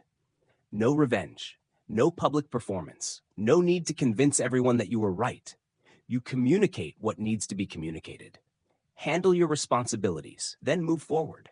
Sometimes the strongest ending is the one that creates the least unnecessary damage. Make room for what comes next. Every time you refuse to release something that no longer belongs in your life, it continues consuming space. Mental space, time, energy, attention. Walking away creates emptiness at first. That emptiness can feel uncomfortable, but it also creates room for different people, different opportunities, different routines, different ways of thinking. You cannot always receive what comes next while both hands are still holding tightly to what should have ended. Leave the argument in the room. When you walk away physically, practice walking away mentally too. Do not spend the next 6 hours replaying every sentence. If there is a lesson, take it. If an action is needed, decide what it is. Then stop reopening the scene simply to experience the emotion again. The conversation has ended. Allow it to end inside your mind as well. Know what deserves another chance. Walking away should not become your automatic response whenever something becomes difficult. Anything meaningful can involve discomfort. Relationships require repair. Skills require persistence. Goals require patience. The question is not, is this difficult? The question is this difficulty producing growth, understanding, or meaningful progress? Or am I repeatedly experiencing the same damage without change? That distinction matters. Sometimes peace requires an ending. You will not fix every relationship. You will not win every argument. You will not turn every opportunity into success. You will not make everyone understand you. There are moments when the healthiest decision is simply to stop giving more of yourself to something that continues taking without changing. You can learn the lesson without carrying the resentment. You can remember what happened without living there. You can appreciate what was good without pretending everything was good. And you can walk away without needing everyone to understand why. Because sometimes strength is staying and working through difficulty. But sometimes strength is recognizing that you have already stayed long enough. And finally, choosing to move forward. Chapter 7. Master the art of selective attention. Every morning, before you have made a single important decision, dozens of things are already competing for your attention. Messages, notifications, opinions, news, problems, other people's achievements, other people's arguments, other people's expectations. And if you are not careful, you can spend the entire day responding to what everyone else considers important, while giving almost no attention to what actually matters to you. This is one of the deeper meanings behind learning to ignore. Ignoring is not simply avoiding people. It is learning to choose where your attention goes. Because whatever repeatedly receives your attention eventually receives part of your life. Your attention is limited. Imagine waking up with a certain amount of mental energy. Throughout the day, you spend it. A difficult conversation takes some. Work takes some. Decision-making takes some. Worry takes some. Scrolling takes some. Comparing yourself with others takes some. By evening, you may wonder why you cannot concentrate on the goal you said was important. The answer may be simple. Your attention was already spent. People often protect their money more carefully than their attention. If someone asked for $50 every 10 minutes, you would notice. But when an app, an argument, or another person's drama takes 10 minutes of your attention repeatedly, the cost feels invisible. Yet those minutes become hours, and those hours become years. Not everything important to someone else is important to you. Someone sends you a message and expects an immediate response. Someone wants your opinion about a conflict. Someone asks you to solve a problem they created. Someone wants you to attend something. Someone wants you to care about something simply because they care about it. You can be considerate without automatically accepting every priority placed in front of you. Ask, does this actually require my attention? Sometimes the answer is yes. You have responsibilities. People depend on you. Certain problems cannot be ignored. But sometimes the answer is no. And learning to recognize that difference can completely change how your days feel. The world profits from your attention. Look at the modern environment around you. Platforms compete to keep you watching. Notifications are designed to bring you back. Headlines are written to create curiosity. Arguments create engagement. Outrage keeps people looking. Your attention has value. That is why so many things are fighting for it. If you do not decide deliberately what deserves your focus, someone else will happily make that decision for you. Stop starting your day inside someone else's world. Think about the first 20 minutes after waking. Do you immediately check what everyone else is doing? Messages, social media, news, comments. Before you have even considered your own priorities, your mind is already processing other people's lives. Try protecting the beginning of your day. You do not need an elaborate morning routine. Simply create a short period before outside information takes over. Think, prepare, read, plan, work on something important. Even 15 or 20 minutes can remind you, my attention belongs to me before it belongs to the world. The more you check, the more you want to check. You open your phone to answer one message, then you check something else, then another notification, then a video, then another. 5 minutes becomes 20. The behavior becomes automatic. Sometimes you unlock your phone without even knowing why. This is not necessarily because you lack discipline. Your environment has trained a habit. So change the environment. Put the phone somewhere less accessible during focused work. Disable unnecessary notifications. Remove shortcuts to applications that constantly distract you. Make distractions slightly harder. A few seconds of friction can be enough to interrupt an automatic habit. Do not give every opinion equal screen time in your mind. Imagine receiving 10 comments about something you created. 9 are positive, 1 is negative. You spend the next hour thinking about the negative one. Why should that single opinion receive 90% of your attention? Not because it is necessarily more accurate, because negativity often feels more urgent. Train yourself to evaluate information rather than simply react to emotional intensity. Ask, is this criticism useful? Does it identify something specific? Does the person understand what they are talking about? If yes, learn from it. If not, do not continue paying attention simply because the comment was unpleasant.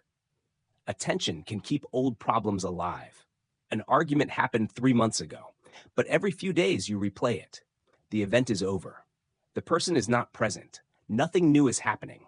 Yet emotionally, you experience a smaller version of the conflict every time you remember it. Memory can become a place where you repeatedly reopen problems that reality has already closed. If there is something you need to learn, learn it. If you owe an apology, make it. If a boundary needs to change, change it. But if there is no useful action left, continuing to replay the event is simply giving yesterday more of today. Stop monitoring people who are no longer part of your life. A relationship ends. You stop speaking, but you continue checking. What are they doing? Who are they with? Are they happy? Did they post something about you? Now the relationship has ended in reality, but continues through attention. Distance cannot help you if you keep reopening the door digitally. Sometimes moving forward requires reducing access to information that keeps pulling you backward. You do not need constant updates about people who are no longer part of your daily life. Curiosity can become a trap. You hear that someone said something about you. Immediately, what did they say? Who told you? What else did they say? You want every detail, but ask yourself, will knowing improve anything? Sometimes information is useful. Other times, curiosity simply introduces new material for your mind to overthink. You do not need to know every conversation where your name appeared. You do not need access to every opinion about you. Some information becomes easier to carry when you never pick it up. Focus on what you can influence. Your attention becomes more powerful when it is directed toward things where action is possible. You cannot control whether everyone likes you. You can control how you treat people. You cannot control every rumor. You can control your actual behavior. You cannot control someone else's success. You can work on your own skills. You cannot control every future event. You can prepare responsibly for what is reasonably predictable. Whenever your mind becomes trapped in something outside your control, ask, what can I actually do here? If there is an action, take it. If there is no action, consider whether continued attention is helping. Do not confuse awareness with obsession. You should know what is happening around you. Ignoring does not mean becoming uninformed. If something affects your responsibilities, safety, finances, work, education, or people you care about, paying attention may be necessary. But there is a difference between knowing enough to make a decision and consuming information endlessly. At some point, additional information stops improving the decision. It simply increases anxiety. Learn enough to act. Then act. Protect deep work. There are some tasks that require more than time. They require uninterrupted attention. Writing, studying, planning, creating, solving difficult problems. You cannot give your best thinking to these tasks while checking your phone every 3 minutes. Create periods where interruption is reduced. Maybe 30 minutes, maybe an hour. During that time, do one thing. If another thought appears, write it down. If a message arrives, allow it to wait unless it is genuinely urgent. At first, this may feel uncomfortable. That discomfort shows how accustomed your mind has become to switching. Boredom does not need to be fixed immediately. You are standing in line, waiting for someone, sitting alone for 5 minutes. Immediately, your hand reaches for your phone. Every empty moment becomes filled. But boredom has value. When the mind is not constantly receiving new information, it has space to process. Ideas appear, memories connect, problems become clearer. You notice things around you. Try leaving some moments empty. Walk without constantly checking something. Sit for a few minutes. Look around. Allow your mind to exist without demanding entertainment every second. Ignore the urge to know everything. There will always be another update, another story, another controversy, another trend, another conversation. You cannot consume everything. Trying to stay aware of everything often results in understanding very little deeply. Choose what deserves depth. You may discover that knowing less about 100 irrelevant things allows you to know much more about the few things that actually matter to your life. Be selective about what enters your morning and your night. The information you consume before sleep can follow you into bed. Arguments, bad news, comparison, work problems. Then you put the phone down and wonder why your mind will not become quiet. Consider creating boundaries around your mental input. Not because the world disappears at night, because your mind needs periods when it is no longer required to process new demands. The same applies in the morning. Protecting the edges of your day can make the middle of your day much clearer. Create an attention budget. Think about tomorrow. If you had only a limited amount of high-quality attention, where would you spend it? Perhaps on your work, your education, your family, your health, a project, a difficult decision. Now ask, what usually steals that attention? Notifications? Arguments? Social media? Other people's problems? Overthinking? Identify the biggest leak. Do not try to fix everything at once.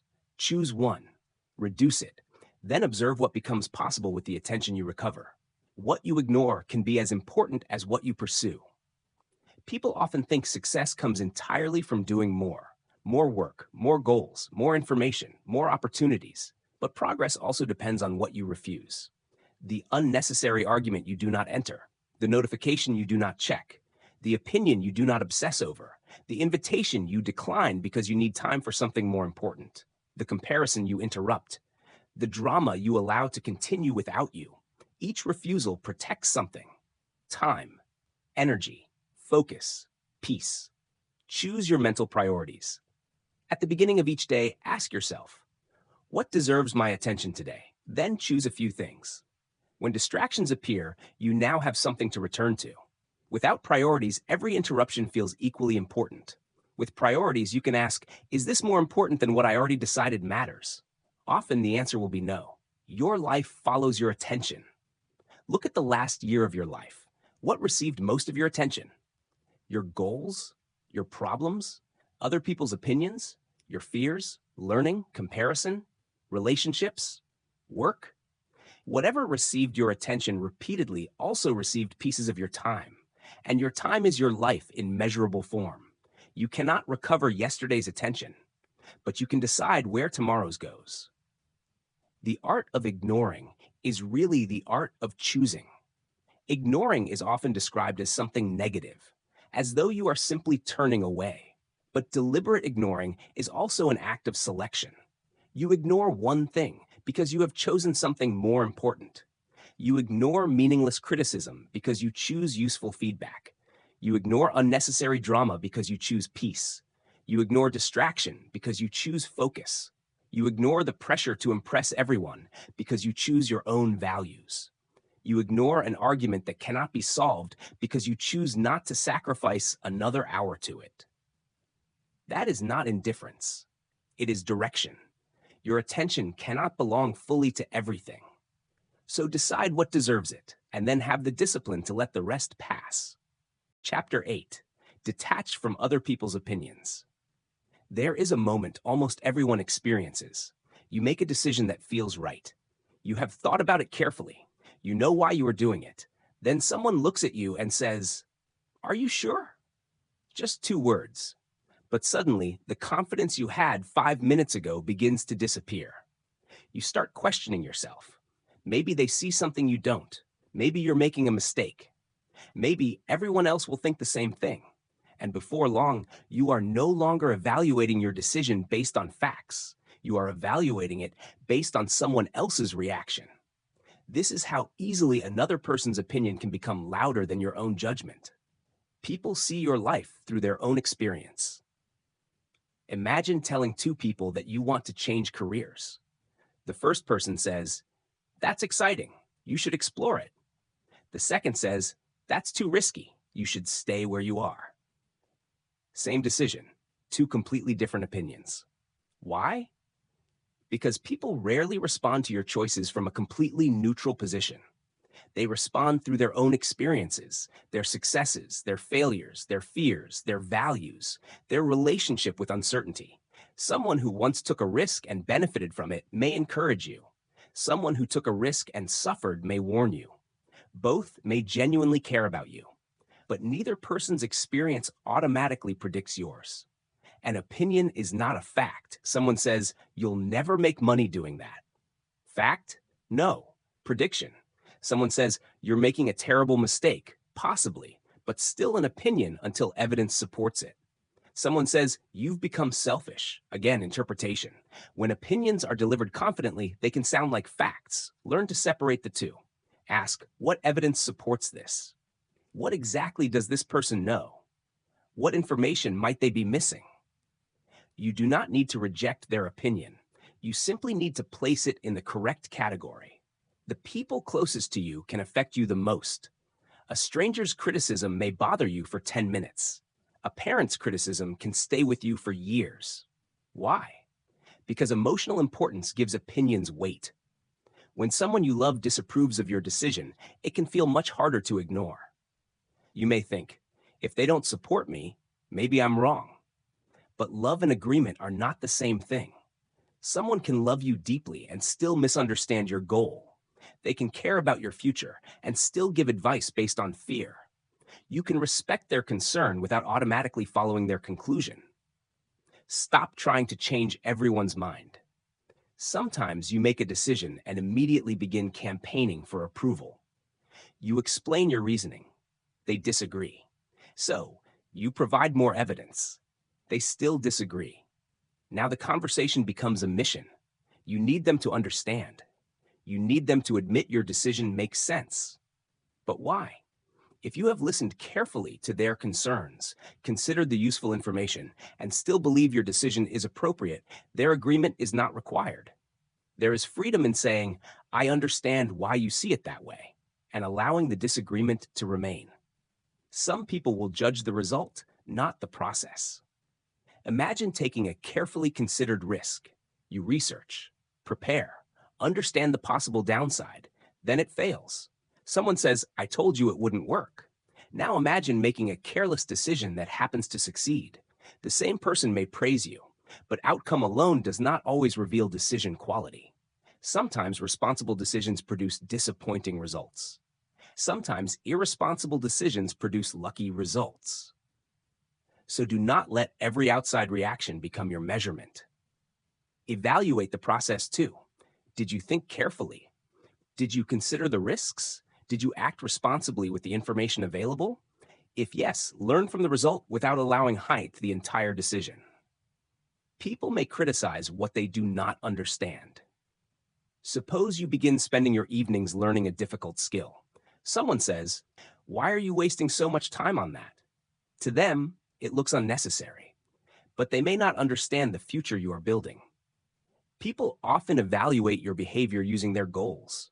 If they do not want what you want, your sacrifices may look pointless. That does not mean you should ignore every concern. It means you should ask whether the person understands the destination before allowing them to judge the path. Do not argue with people committed to misunderstanding you. There are conversations where clarification helps, and there are conversations where every clarification creates another accusation. You explain what you meant, they reinterpret it, you clarify again, they bring up something else. Eventually, the problem is no longer communication. The problem is that one person has already decided what they want to believe. You cannot always explain yourself out of another person's fixed interpretation. Sometimes the healthiest response is to stop trying. Gossip does not require your participation. At some point, someone may talk about you when you are not present. They may misunderstand something, exaggerate, judge. Perhaps you eventually hear about it. Your first instinct may be, who else heard this? What exactly did they say? Should I contact them?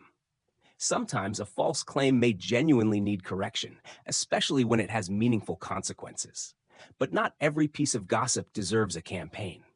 If you chase every rumor, your life becomes organized around conversations happening behind your back. Protect your actual character. Let consistent behavior speak where possible. Your reputation and your identity are different. Reputation exists in other people's minds.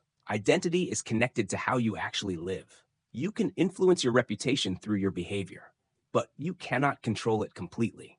Someone may misunderstand your kindness, your silence, your ambition, your boundaries.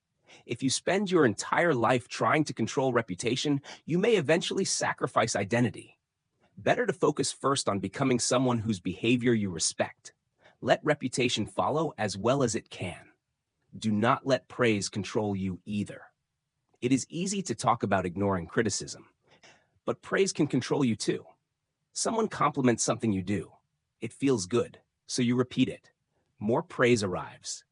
Eventually, you may continue doing something you no longer value simply because people expect it from you. Approval can become another form of pressure. If criticism cannot be your compass, praise cannot be your compass either. Enjoy appreciation. Be grateful, but continue asking, is this still right for me? Stop measuring yourself through reactions. You share an idea. People seem excited. You feel confident. The next idea receives little response. Now you doubt yourself. If your self-belief changes every time the room changes, you will constantly feel unstable. Learn to evaluate your own work. Did you prepare? Did you improve? Did you act according to your values? What can be made better? External feedback is useful, but it should be one source of information, not the entire foundation. Some criticism deserves your full attention. Ignoring opinions does not mean becoming stubborn. Suppose several people you trust independently identify the same behavior. You interrupt people constantly. You haven't been keeping your commitments. You become defensive whenever someone disagrees with you. Do not immediately say, "I don't care what anyone thinks." Look carefully. Repeated feedback from credible people may reveal something you are not seeing. Confidence is not refusing criticism. Confidence is being secure enough to examine criticism without allowing it to destroy you. Build a filter. When someone gives you an opinion, ask, do they know enough about the situation? Do they have experience relevant to this decision? Do they understand what I am trying to accomplish? Do they generally want something good for me? Is there evidence supporting what they are saying? If several answers are yes, listen closely. If almost all are no, reduce the weight of the opinion. This simple filter can save you from allowing random voices to become major influences. Do not ask 10 people when you already know what you want. Sometimes asking for advice is really an attempt to avoid responsibility. You ask one person, their answer does not satisfy you, so you ask another, then another. Eventually, you find someone who tells you exactly what you hope to hear. That is not necessarily seeking wisdom. Sometimes it is shopping for permission. For important decisions, gather enough useful information. Then stop asking. At some point, you must decide. Accept that someone may be disappointed. This is difficult for people who are used to pleasing others. You make a decision that protects your time. Someone becomes disappointed. Immediately, you feel guilty. So you reverse the decision. But another person's disappointment does not automatically prove that you did something wrong. Sometimes two people's needs conflict. You cannot always satisfy both. You can communicate respectfully, consider their needs, compromise where appropriate. But sometimes a healthy decision will still disappoint someone. Do not turn disagreement into rejection. Someone says, "I don't think that's a good idea." Your mind hears, "They don't respect me." But those are different statements. Someone can disagree with your decision while respecting you. They can dislike your idea while caring about you. Learn to tolerate disagreement without immediately interpreting it as rejection. This makes relationships stronger because people no longer need to pretend agreement simply to protect your feelings. Let results arrive without announcing everything. You do not need to tell everyone what you are building. Sometimes working quietly protects your focus. You can learn without announcing that you are learning. Save without explaining your financial plans. Practice without telling everyone what you hope to become.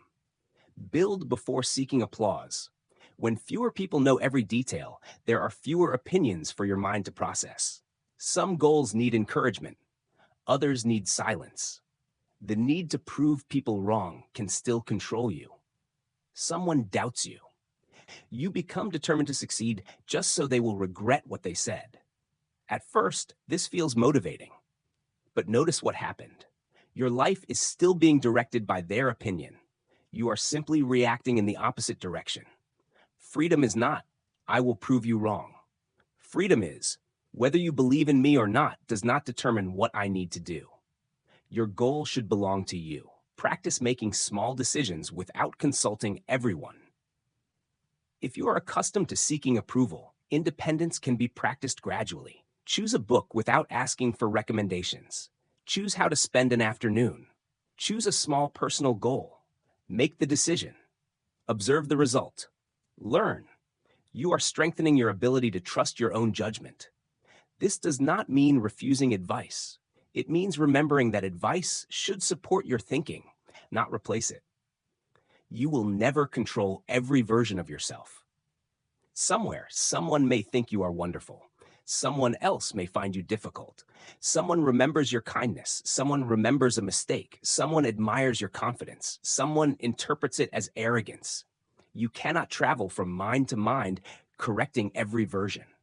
So focus on the version you can actually influence, the person you are when nobody is evaluating you, your decisions, your behavior, your values, your integrity. Let people think. Let them agree. Let them disagree. Let them understand. Let them misunderstand. Listen when there is something worth learning. Correct yourself when necessary. Explain when explanation genuinely matters, but after that, allow other people to own their opinions. You have enough responsibility carrying your own life. You do not need to carry every interpretation of it as well. Because peace does not come from finally controlling what everyone thinks about you. Peace comes when you can hear their opinions without automatically turning those opinions into instructions. Chapter 9. Protect your peace without becoming cold. There is a mistake people sometimes make when they begin learning to ignore others. They become distant. Someone disappoints them, they stop caring. Someone disagrees, they cut them off. Someone makes a mistake, they disappear. They tell themselves, I am protecting my peace. But protecting your peace and avoiding every uncomfortable human interaction are not the same thing. Real peace does not require becoming emotionless. It does not require building walls around yourself. And it certainly does not require treating people as disposable. The real skill is learning how to care about people without allowing every person to control your emotional state. You can care without carrying everything now. Imagine someone you love is going through a difficult period. They call you, you listen, you support them, you try to help. That is compassion. But after the conversation ends, you spend the rest of the night worrying about their problem. The next morning, it is still in your mind. You feel responsible for fixing something that may not even be within your control. This is where compassion can quietly turn into emotional burden. You can support someone without becoming responsible for everything they feel. You can say, I care about you, without saying, your problem is now completely mine. Empathy needs boundaries. Empathy allows you to understand another person's experience, but empathy without boundaries can become exhausting. Suppose a friend is angry. You immediately become anxious. A family member is disappointed. You feel responsible for making them happy again. Someone around you is stressed. You absorb their stress as though it belongs to you. Eventually, your emotional state depends on whether everyone around you is okay. But everyone around you will never be okay at the same time. Someone will always have a problem. Someone will be disappointed. Someone will be worried. Someone will be angry. If your peace requires everyone else to be peaceful first, you may wait forever. You are not responsible for every emotion you trigger. Sometimes you make a reasonable decision and someone becomes upset. You say no, they are disappointed. You create a boundary. They become angry. You choose something different. They feel rejected. Your first instinct may be to immediately reverse the decision. But another person's negative emotion does not automatically prove that your behavior was wrong. Ask, was I respectful? Was I honest? Was the boundary reasonable? Did I unnecessarily harm them? If you acted responsibly, their disappointment may simply be something they need to process. You can care about their feelings without surrendering every decision to those feelings. But do not use peace to avoid accountability. There is another side to this. Imagine someone tells you, what you said hurt me. And you respond, I don't need negativity in my life. That is not protecting your peace. That is avoiding responsibility. Sometimes peace requires an uncomfortable conversation. Sometimes you need to apologize. Sometimes you need to listen to something you would rather not hear. Sometimes another person's criticism is accurate. Ignoring people should never become an excuse for ignoring the consequences of your own behavior. Learn to stay calm during disagreement. Many people think peace means the absence of disagreement, but two people can disagree and still remain respectful. Someone says, I don't see it that way. You do not need to immediately defend yourself. You can ask, why? Listen, consider their perspective. Maybe you change your mind. Maybe you don't. Either result is acceptable. Emotional maturity allows disagreement to exist without turning every difference into a personal attack. Stop trying to control the emotional temperature of every room. Some people become experts at reading everyone around them. That person looks upset. That person seems quiet. That person sounds irritated. Immediately, they begin adjusting themselves. Did I do something? Are you okay? Are you angry with me? Sometimes checking in is thoughtful, but constantly monitoring everyone else's mood can become exhausting. People are allowed to be quiet, tired, distracted, frustrated. Their emotional state does not always require your intervention. Other people's bad moods do not have to become your bad mood. You walk into work feeling fine. Someone responds rudely. Suddenly, you are irritated too. You return home and carry that irritation into another conversation. Now, one person's bad mood has traveled through several people. You cannot always prevent someone from bringing negative energy into a situation, but you can interrupt the chain. Notice what happened. Do not automatically pass it forward. Someone else's difficult morning does not need to become your difficult evening. Be kind without expecting control. Sometimes kindness secretly contains an expectation. You help someone. You expect appreciation. You support them. You expect loyalty. You give. You expect them to behave a certain way in return. When they do not, resentment appears. Healthy kindness does not mean accepting one-sided relationships. Reciprocity matters. But when you choose to help, be clear about why you are helping. If you are giving something only because you expect a specific reaction, recognize the hidden agreement you have created in your own mind. Not every act of kindness guarantees the response you hoped for. Forgiveness does not require forgetting the lesson. Someone hurts you. Eventually, you decide you do not want to carry the anger anymore. That can be healthy, but forgiveness does not require pretending nothing happened. You can forgive and still change the boundary. You can release resentment and still remember the pattern. You can wish someone well and still decide not to give them the same level of trust immediately. Peace does not require amnesia. It requires learning without endlessly reliving the pain. Do not turn one betrayal into a belief about everyone. A person breaks your trust. The pain can create a tempting conclusion. Never trust anyone again. That rule feels protective. If nobody gets close, nobody can hurt you in the same way. But the protection comes with a cost. You may block good relationships because of what one person did. A better lesson is more specific. What warning signs did you miss? What boundary was missing? Was trust given too quickly? What would you do differently next time? Learn from the experience without forcing every future person to pay for someone else's behavior. Distance can be loving. Sometimes the healthiest relationship requires more space, not punishment, not revenge. Space. Perhaps every conversation turns into an argument. Perhaps one person needs time to change. Perhaps you repeatedly return to unhealthy patterns when you are together. Creating distance does not always mean, I hate you. Sometimes it means, this relationship functions better when there are clearer limits. You do not have to attend every conflict you are invited to. Someone tells you, do you know what they said about you? Immediately, your emotions rise. But before asking for every detail, pause. Do you need to know? Will this information change something important? Or are you about to enter a conflict that did not exist in your life 5 minutes ago? Not every invitation to drama requires acceptance. Sometimes protecting your peace means refusing information that has no useful purpose. Choose calm over performance. There are moments when people expect a reaction from you. They expect anger, a long explanation, a public response. Perhaps they even want to see whether they can provoke you. You do not owe anyone a performance. A calm response may look less dramatic, but it often protects you better. I've heard what you said. I disagree. I don't want to continue this conversation. Then stop. Your calm does not need to convince them. It exists to keep you in control of yourself. Do not make detachment your entire personality. Once people discover the power of stepping back, they can begin stepping back from everything. Relationships become shallow. Vulnerability disappears. Nobody gets close enough to disappoint them. That may feel safe.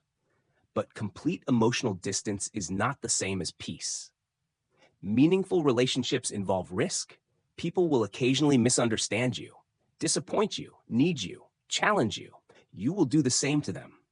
The goal is not to eliminate all emotional risk. It is to develop enough stability that relationships can matter without controlling your entire identity. The right people still require effort. Even healthy relationships have difficult moments. Someone you love may need more patience during a hard period. A close friend may make a mistake. A family member may misunderstand you.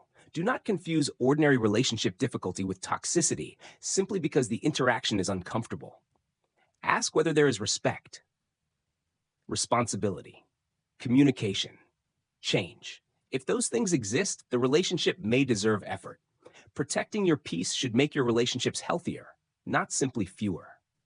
Know when to speak. Silence can protect peace, but sometimes silence creates resentment. If something genuinely matters, speak before anger grows. Say what happened. Explain how it affected you. Ask for what needs to change. Do not wait 6 months, then release every unspoken frustration in one argument. Healthy boundaries are often easier when communicated early. Know when to let it go. Other situations do not deserve another conversation.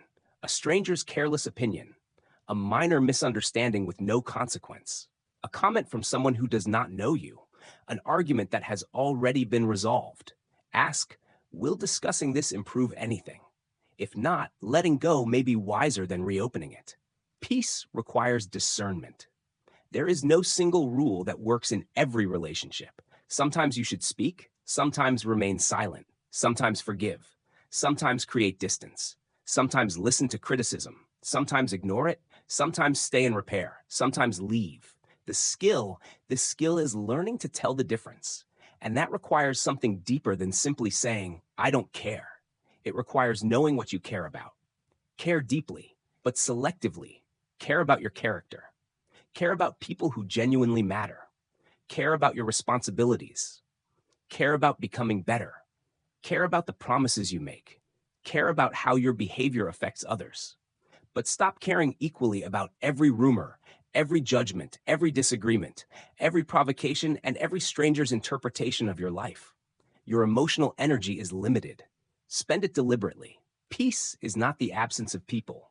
You do not find peace by removing every difficult person from your life. Eventually, another difficult person appears. You do not find peace by making everyone agree with you. That will never happen. You do not find peace by avoiding every uncomfortable conversation. Some of those conversations are necessary. Peace becomes stronger when you learn what deserves a response, what deserves a boundary, what deserves forgiveness, what deserves another chance, and what deserves nothing more from you. Then you can remain compassionate without being controlled, connected without becoming dependent, open without giving everyone unlimited access. You do not need a harder heart. You need a clearer filter. Because the real art of ignoring people is not learning how to stop caring. It is learning how to care deeply about the right things, without allowing everything else to steal your peace. Chapter 10. Stop comparing your life to everyone else. You are having a perfectly normal day. Nothing terrible has happened. You are working, learning, trying to improve. Maybe you even felt good about your progress. Then you open your phone. Someone your age just bought a house. Another person announces a promotion. Someone is traveling somewhere beautiful. Someone shows a successful business. Another person seems happier, richer, more confident, more attractive, more accomplished. 5 minutes ago, your life felt fine. Now it feels behind. Nothing about your life actually changed. Only the comparison did. Comparison can turn enough into not enough. You can be grateful for what you have until you see someone with more. You can be proud of your progress until you discover someone moving faster. You can enjoy your appearance until you compare it with someone else's. You can appreciate your career until someone earns more. Comparison has the strange ability to take something that felt meaningful and make it suddenly feel inadequate. The problem is not noticing differences. The problem begins when another person's position becomes the measurement of your worth. You are comparing different timelines. Imagine two people learning the same skill. One started 5 years ago. The other started 6 months ago. Comparing their current ability without considering the timeline makes little sense. Yet people do this constantly with life. You compare your beginning with someone else's 10th year, your first business with someone's third successful company, your current finances with someone who has spent decades building wealth, your early attempts with someone's polished result. You see where they are. You do not always see how long it took them to get there. You do not know the full story. What you see from another person's life is often incomplete. You see the achievement, not necessarily the sacrifice. You see the expensive purchase, not the financial situation behind it.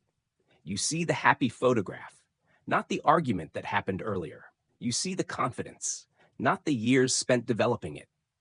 This does not mean every successful or happy person is secretly miserable.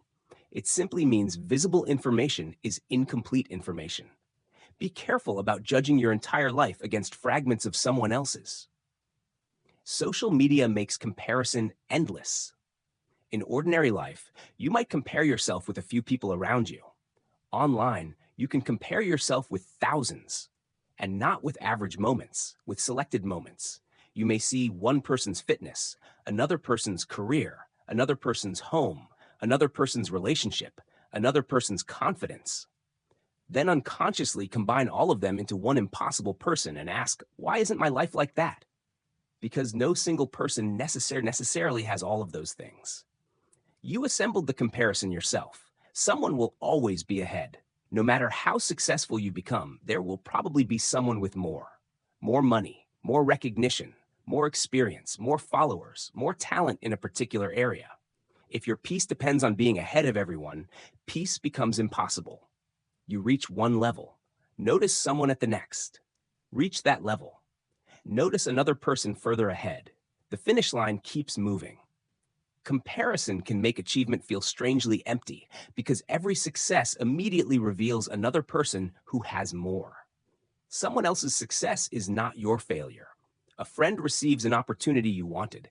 Two emotions can appear at the same time. You are happy for them and disappointed for yourself. That does not make you a terrible person. But be careful what happens next. Their success does not mean there is less value in you. Someone else's progress is information about their life.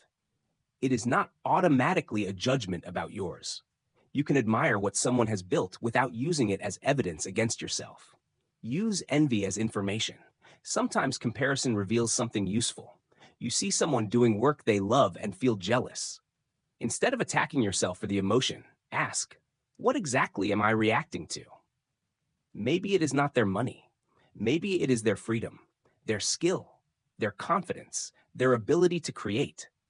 Now the emotion contains information. Instead of, I wish I had their life, you can ask, what quality in their life do I value, and what could I realistically do to move toward it? Comparison becomes more useful when it leads to action rather than self-criticism. Compare process, not just outcome. Suppose someone is far better than you at a skill.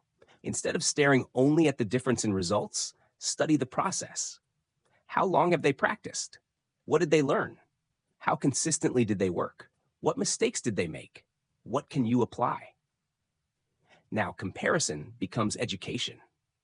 The question changes from, why am I not as good as them, to, what can their process teach me? Be careful who you compare yourself with. You may be comparing yourself with someone whose goals are completely different from yours. They prioritize career above almost everything. You prioritize family and balance. Naturally, their career may progress differently. Someone spends aggressively on visible experiences. You are saving for long-term security. Their life may look more exciting today, but you are playing different games. Before envying someone's result, ask whether you actually want the choices required to create that result. Define your own scoreboard. If you do not define success for yourself, the world will happily define it for you. Money, status, appearance, attention, possessions. But perhaps your definition includes other things. Freedom, time, strong relationships, meaningful work, learning, health, peace, responsibility. There is no universal scoreboard that can measure every valuable life. Decide what matters to you. Otherwise, you may spend years winning a competition you never wanted to enter. Compare yourself with your previous self. There is one comparison that can be useful. Look backward. What can you do today that was difficult a year ago? What do you understand now that you did not understand before? Are your habits improving? Are your decisions becoming better? Are you handling challenges differently? Progress is not always dramatic. Sometimes it appears in small changes that are easy to miss when you are constantly watching other people. Do not dismiss your own progress. You save your first 1,000, then see someone with 1,000,000. Suddenly, your achievement feels meaningless. But your progress did not become smaller because someone else is further ahead.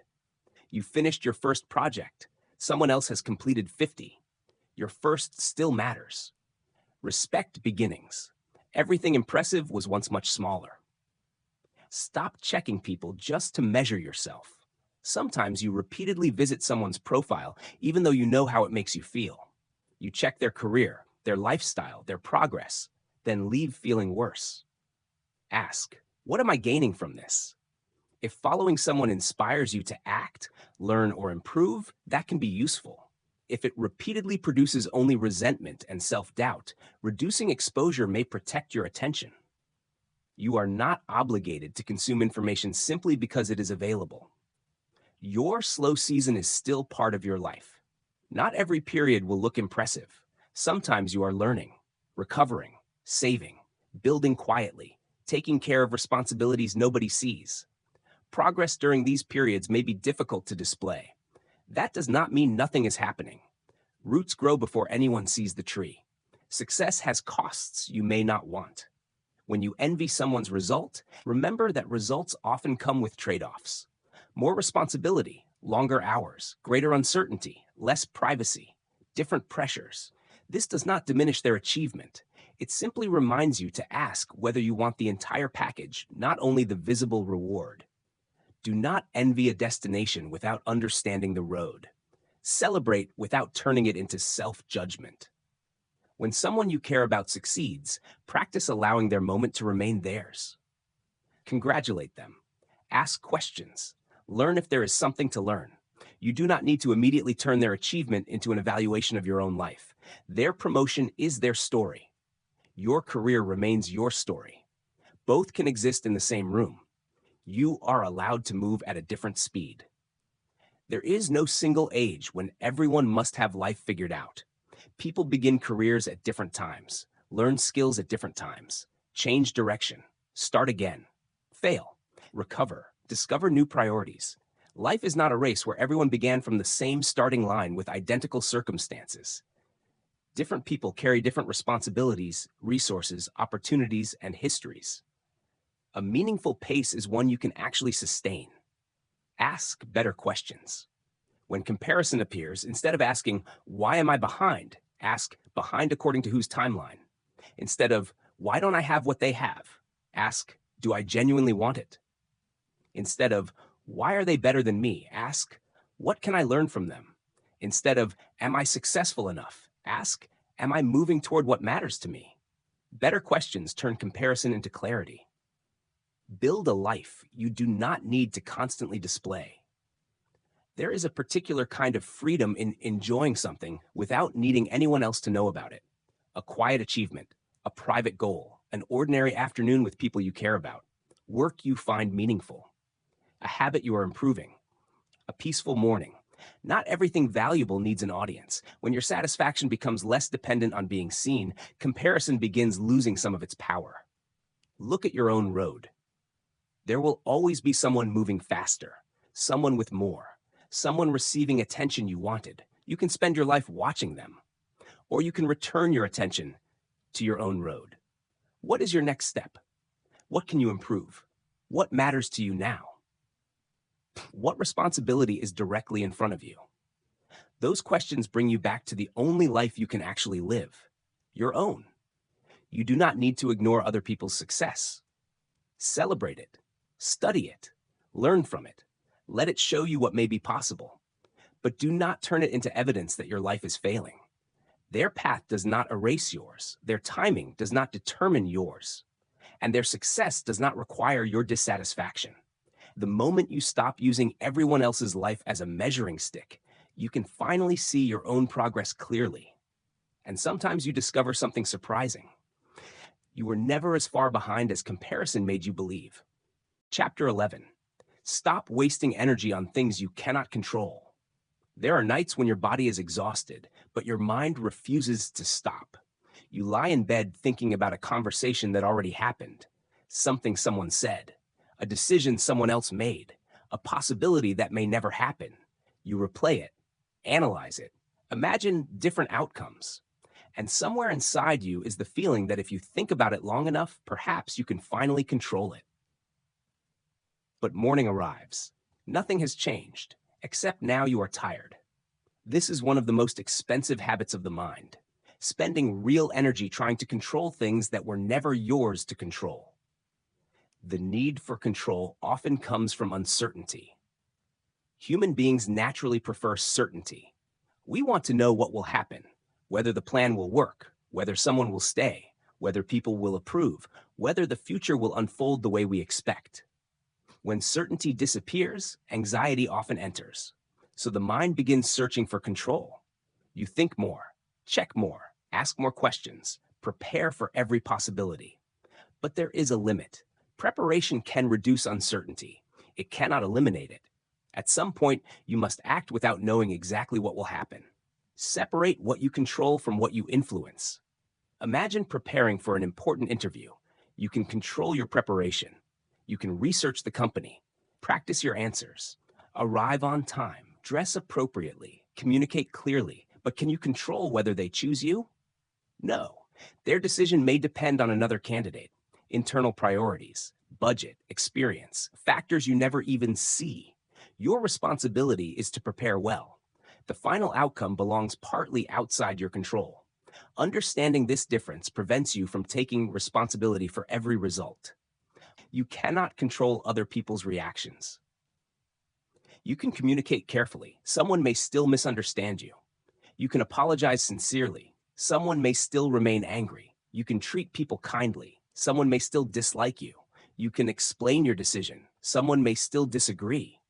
When you believe that good behavior should guarantee the reaction you want, frustration becomes almost unavoidable. Your responsibility is your behavior. Their reaction belongs to them. Stop rehearsing future disasters. The mind can create detailed stories about events that have not happened. What if I fail? What if they reject me? What if everything goes wrong? You experience emotional consequences from imaginary events before reality has even decided what will happen. Ask, is this happening right now? If not, is there something useful I can do to prepare? If yes, prepare. If no, recognize that more worrying is not more preparation. Worry can feel productive. This is why worrying is difficult to stop. It feels like you're doing something. You're thinking about the problem, analyzing possibilities, trying to prevent mistakes. But useful thinking eventually produces action. Worry often produces another round of worry. A helpful question is, what is the next action? Make the call, study the material, create the plan, have the conversation, save the money, ask for information. If no useful action exists right now, continuing to worry may only be consuming energy. You cannot control the past by replaying it.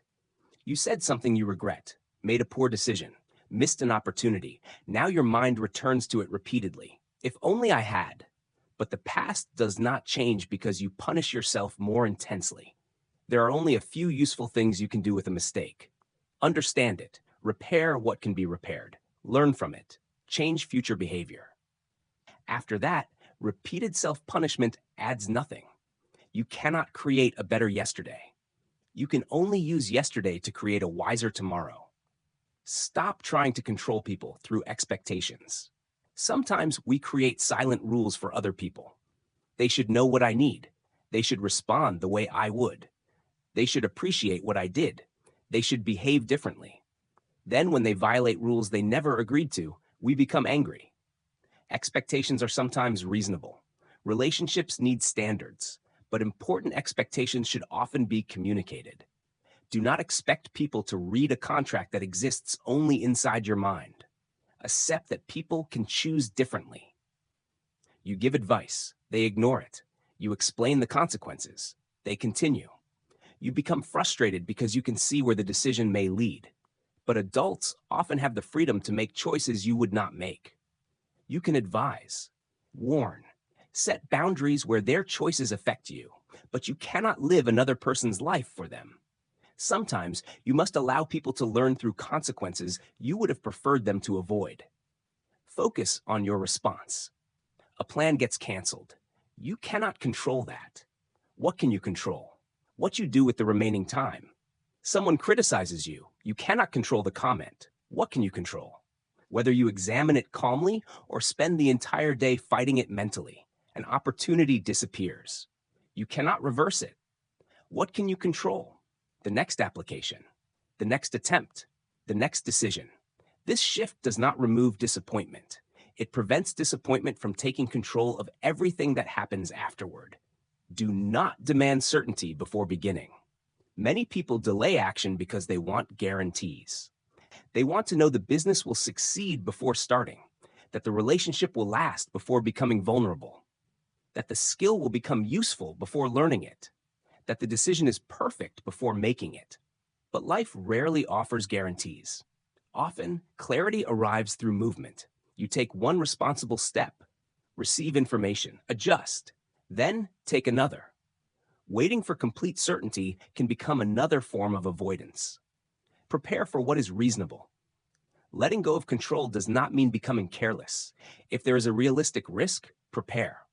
Have savings where possible. Study before the exam.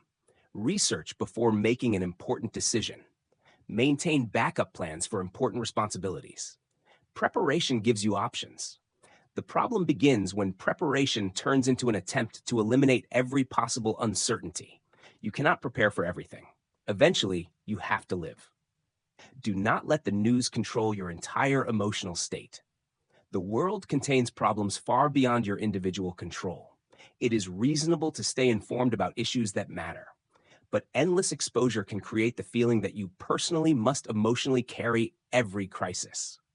Ask, is there meaningful action available to me? Can I help? Vote when appropriate. Support something responsibly. Make a decision. Prepare for something that affects me? If yes, consider acting. If not, endless consumption may not improve the situation. Awareness is useful. Constant emotional overload is not necessarily useful. Accept imperfect outcomes. Sometimes you do everything reasonably well and still receive a disappointing result. You prepare carefully and still lose. You communicate honestly, and the relationship still ends. You work hard and someone else is chosen. This is one of life's more difficult realities. Effort influences outcomes. It does not completely control them. If you believe every good effort must guarantee a good result, disappointment can become bitterness. A healthier standard is, did I act responsibly with what I knew? What did this result teach me? What can I improve next time? Stop asking, why me, forever. When something unfair happens, why me is understandable. But if you remain inside that question too long, it can keep you trapped. Eventually, another question becomes more useful. What now? The situation happened. Perhaps it should not have. Perhaps you did not deserve it. But what now? What can be repaired? What needs to be accepted? What support is available? What is the next responsible step? What now returns some power to you? Let other people manage their own impressions. You walk away from a conversation wondering, did they think I was rude? Maybe. Maybe not. You cannot know. You could spend hours analyzing their facial expression. Or you could ask a simpler question. Did I behave in a way I respect? If yes, let the rest go. If no, correct what needs correcting. This is a much more stable standard than trying to predict every thought inside another person's mind. Create 2 columns. When something is overwhelming you, take a piece of paper. On one side, write, within my control. On the other, outside my control. Suppose you are worried about an exam. Within your control, study, practice, sleep properly. Arrive prepared. Ask questions when confused. Outside your control, the exact questions. Other student scores. Unexpected circumstances. Once you see the difference, invest most of your energy in the first column. The second column may still concern you, but concern does not require endless attention. Peace requires accepting limits. You are not powerful enough to control everything. Neither is anyone else. That may initially sound frightening, but there is freedom inside it. You do not have to manage every opinion, predict every future, repair every relationship, prevent every mistake, solve every problem. Your responsibility is smaller and more realistic. Pay attention, think carefully, act responsibly, learn, adjust, then allow reality to contain variables you cannot command. Release the outcome. after you have done your part. There is a moment when preparation must end. You send the application, take the exam, publish the work, have the conversation, make the decision. Then the result begins moving through factors beyond you. At that point, repeatedly checking does not increase your control. Worrying does not improve what you submitted. Replaying the conversation does not change the words already spoken. You did your part. Now allow the outcome to arrive. Put your energy where it can still change something. There will always be uncertainty. People you cannot control. Opinions you cannot erase. Past decisions you cannot reverse. Outcomes you cannot guarantee. If you fight all of them, you will spend enormous energy without moving anything. Instead, return to the part of life where your effort still matters. Your next choice, your next response, your next hour, your next action. That is where your power actually lives. And perhaps one of the greatest forms of peace is finally understanding the difference between something you need to change and something you need to release. Chapter 12, The Art of Living Without Needing Everyone's Approval. There comes a moment when you realize how much of your life has been spent reacting. Reacting to opinions, reacting to criticism, reacting to rejection, reacting to people who misunderstood you, reacting to people who seemed more successful than you, reacting to expectations you never consciously agreed to. And perhaps the most surprising realization is this: many of those people were never thinking about you nearly as much as you were thinking about them. While you were replaying their words, they continued with their day. While you were trying to prove yourself, they were focused on their own lives. While you were afraid of being judged, they were worrying about how others were judging them. And suddenly, an important question appears. How much of your life are you willing to spend inside other people's minds? You were never supposed to please everyone. Think about the people you admire. Are they universally loved? Probably not. Almost anyone who makes meaningful decisions eventually disappoints someone. If you speak honestly, someone may disagree. If you establish boundaries, someone may dislike them. If you pursue an unusual goal, someone may question it. If you change, someone may prefer the person you used to be. The only reliable way to avoid all criticism is to make yourself so invisible that nobody has anything to react to. But even then, someone may criticize your silence. Universal approval is not a realistic destination. The sooner you accept that, the sooner you can stop organizing your life around reaching it. Ignoring is not about becoming indifferent. The art of ignoring people is often misunderstood. It does not mean, I don't care about anyone. It means, I care carefully. You care about useful feedback. You care about people who genuinely matter. You care about your responsibilities. You care when your behavior hurts someone. You care about becoming wiser. But you stop giving the same emotional importance to every random judgment that enters your life. That distinction changes everything. You do not have to attend every argument. Someone disagrees with you. You can let them. Someone tries to provoke you. You can refuse to participate. Someone misunderstands something unimportant. You can allow the misunderstanding to exist. Not every situation needs to be corrected. Not every accusation needs a defense. Not every disagreement needs a winner.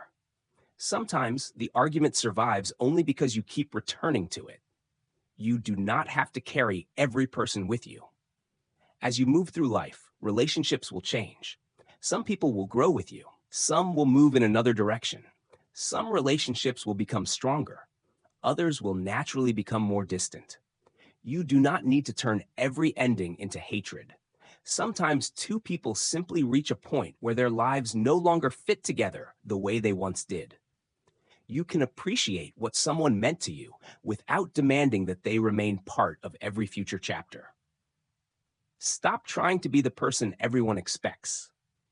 Different people may expect different versions of you.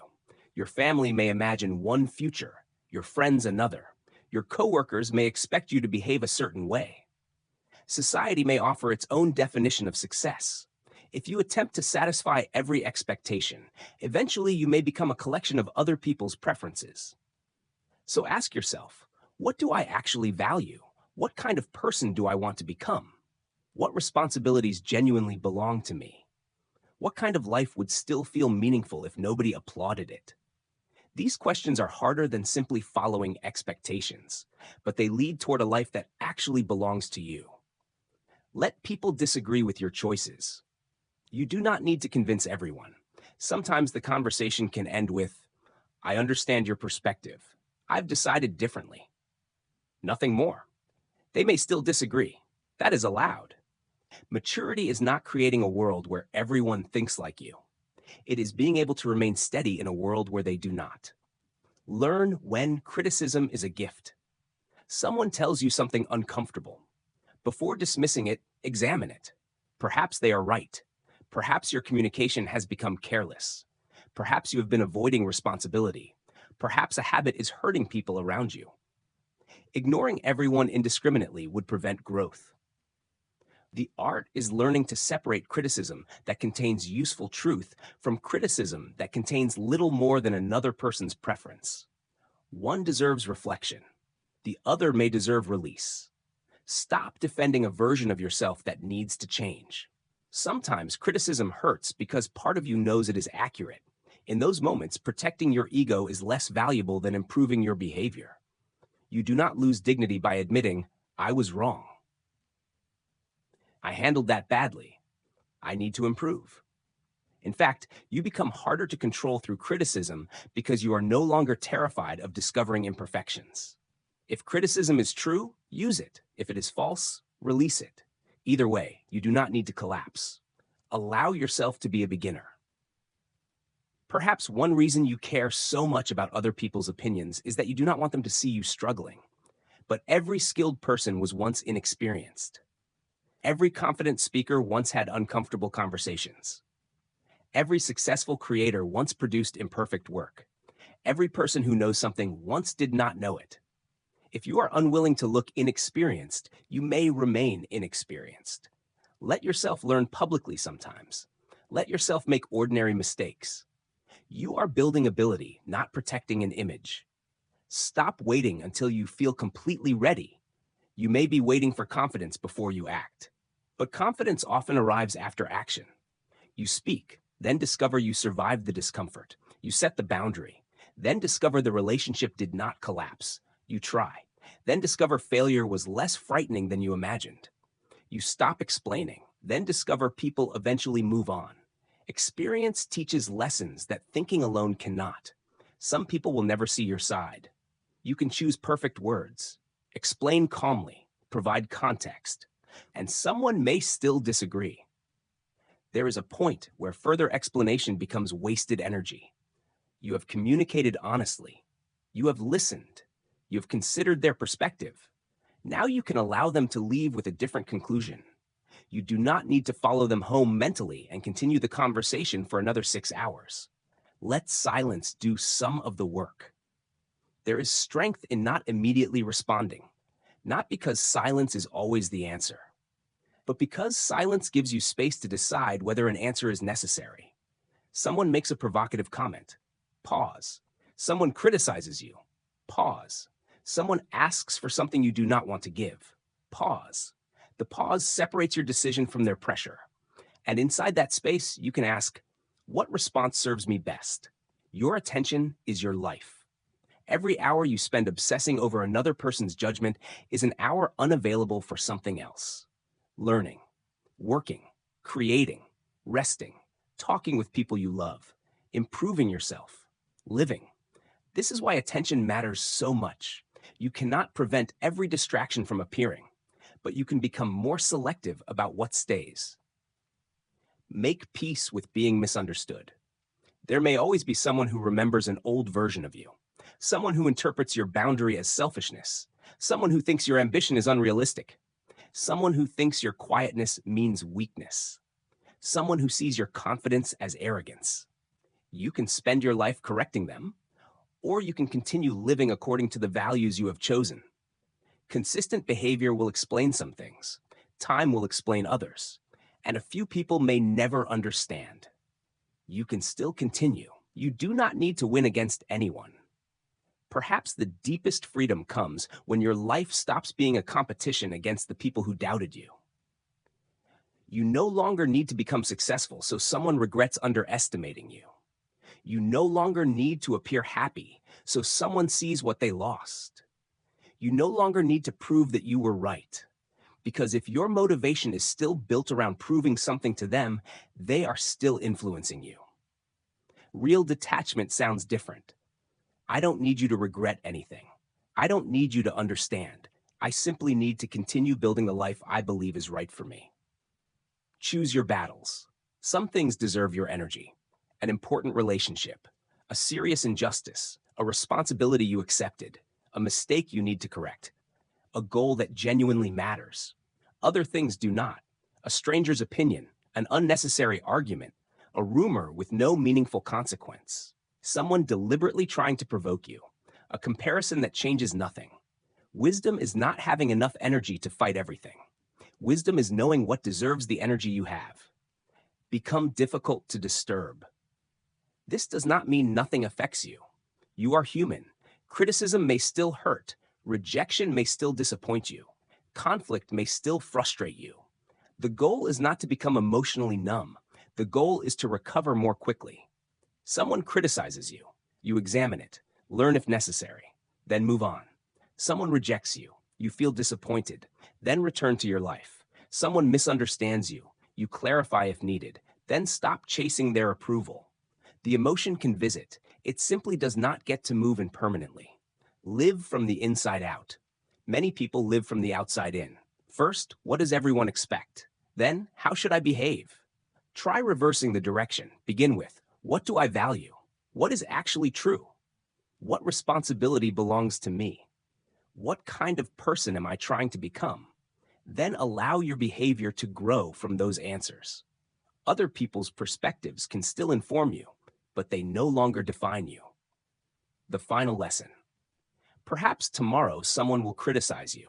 Someone may ignore you. Someone may misunderstand you. Someone may accomplish something that makes you question your own progress. Someone may try to pull you into an argument.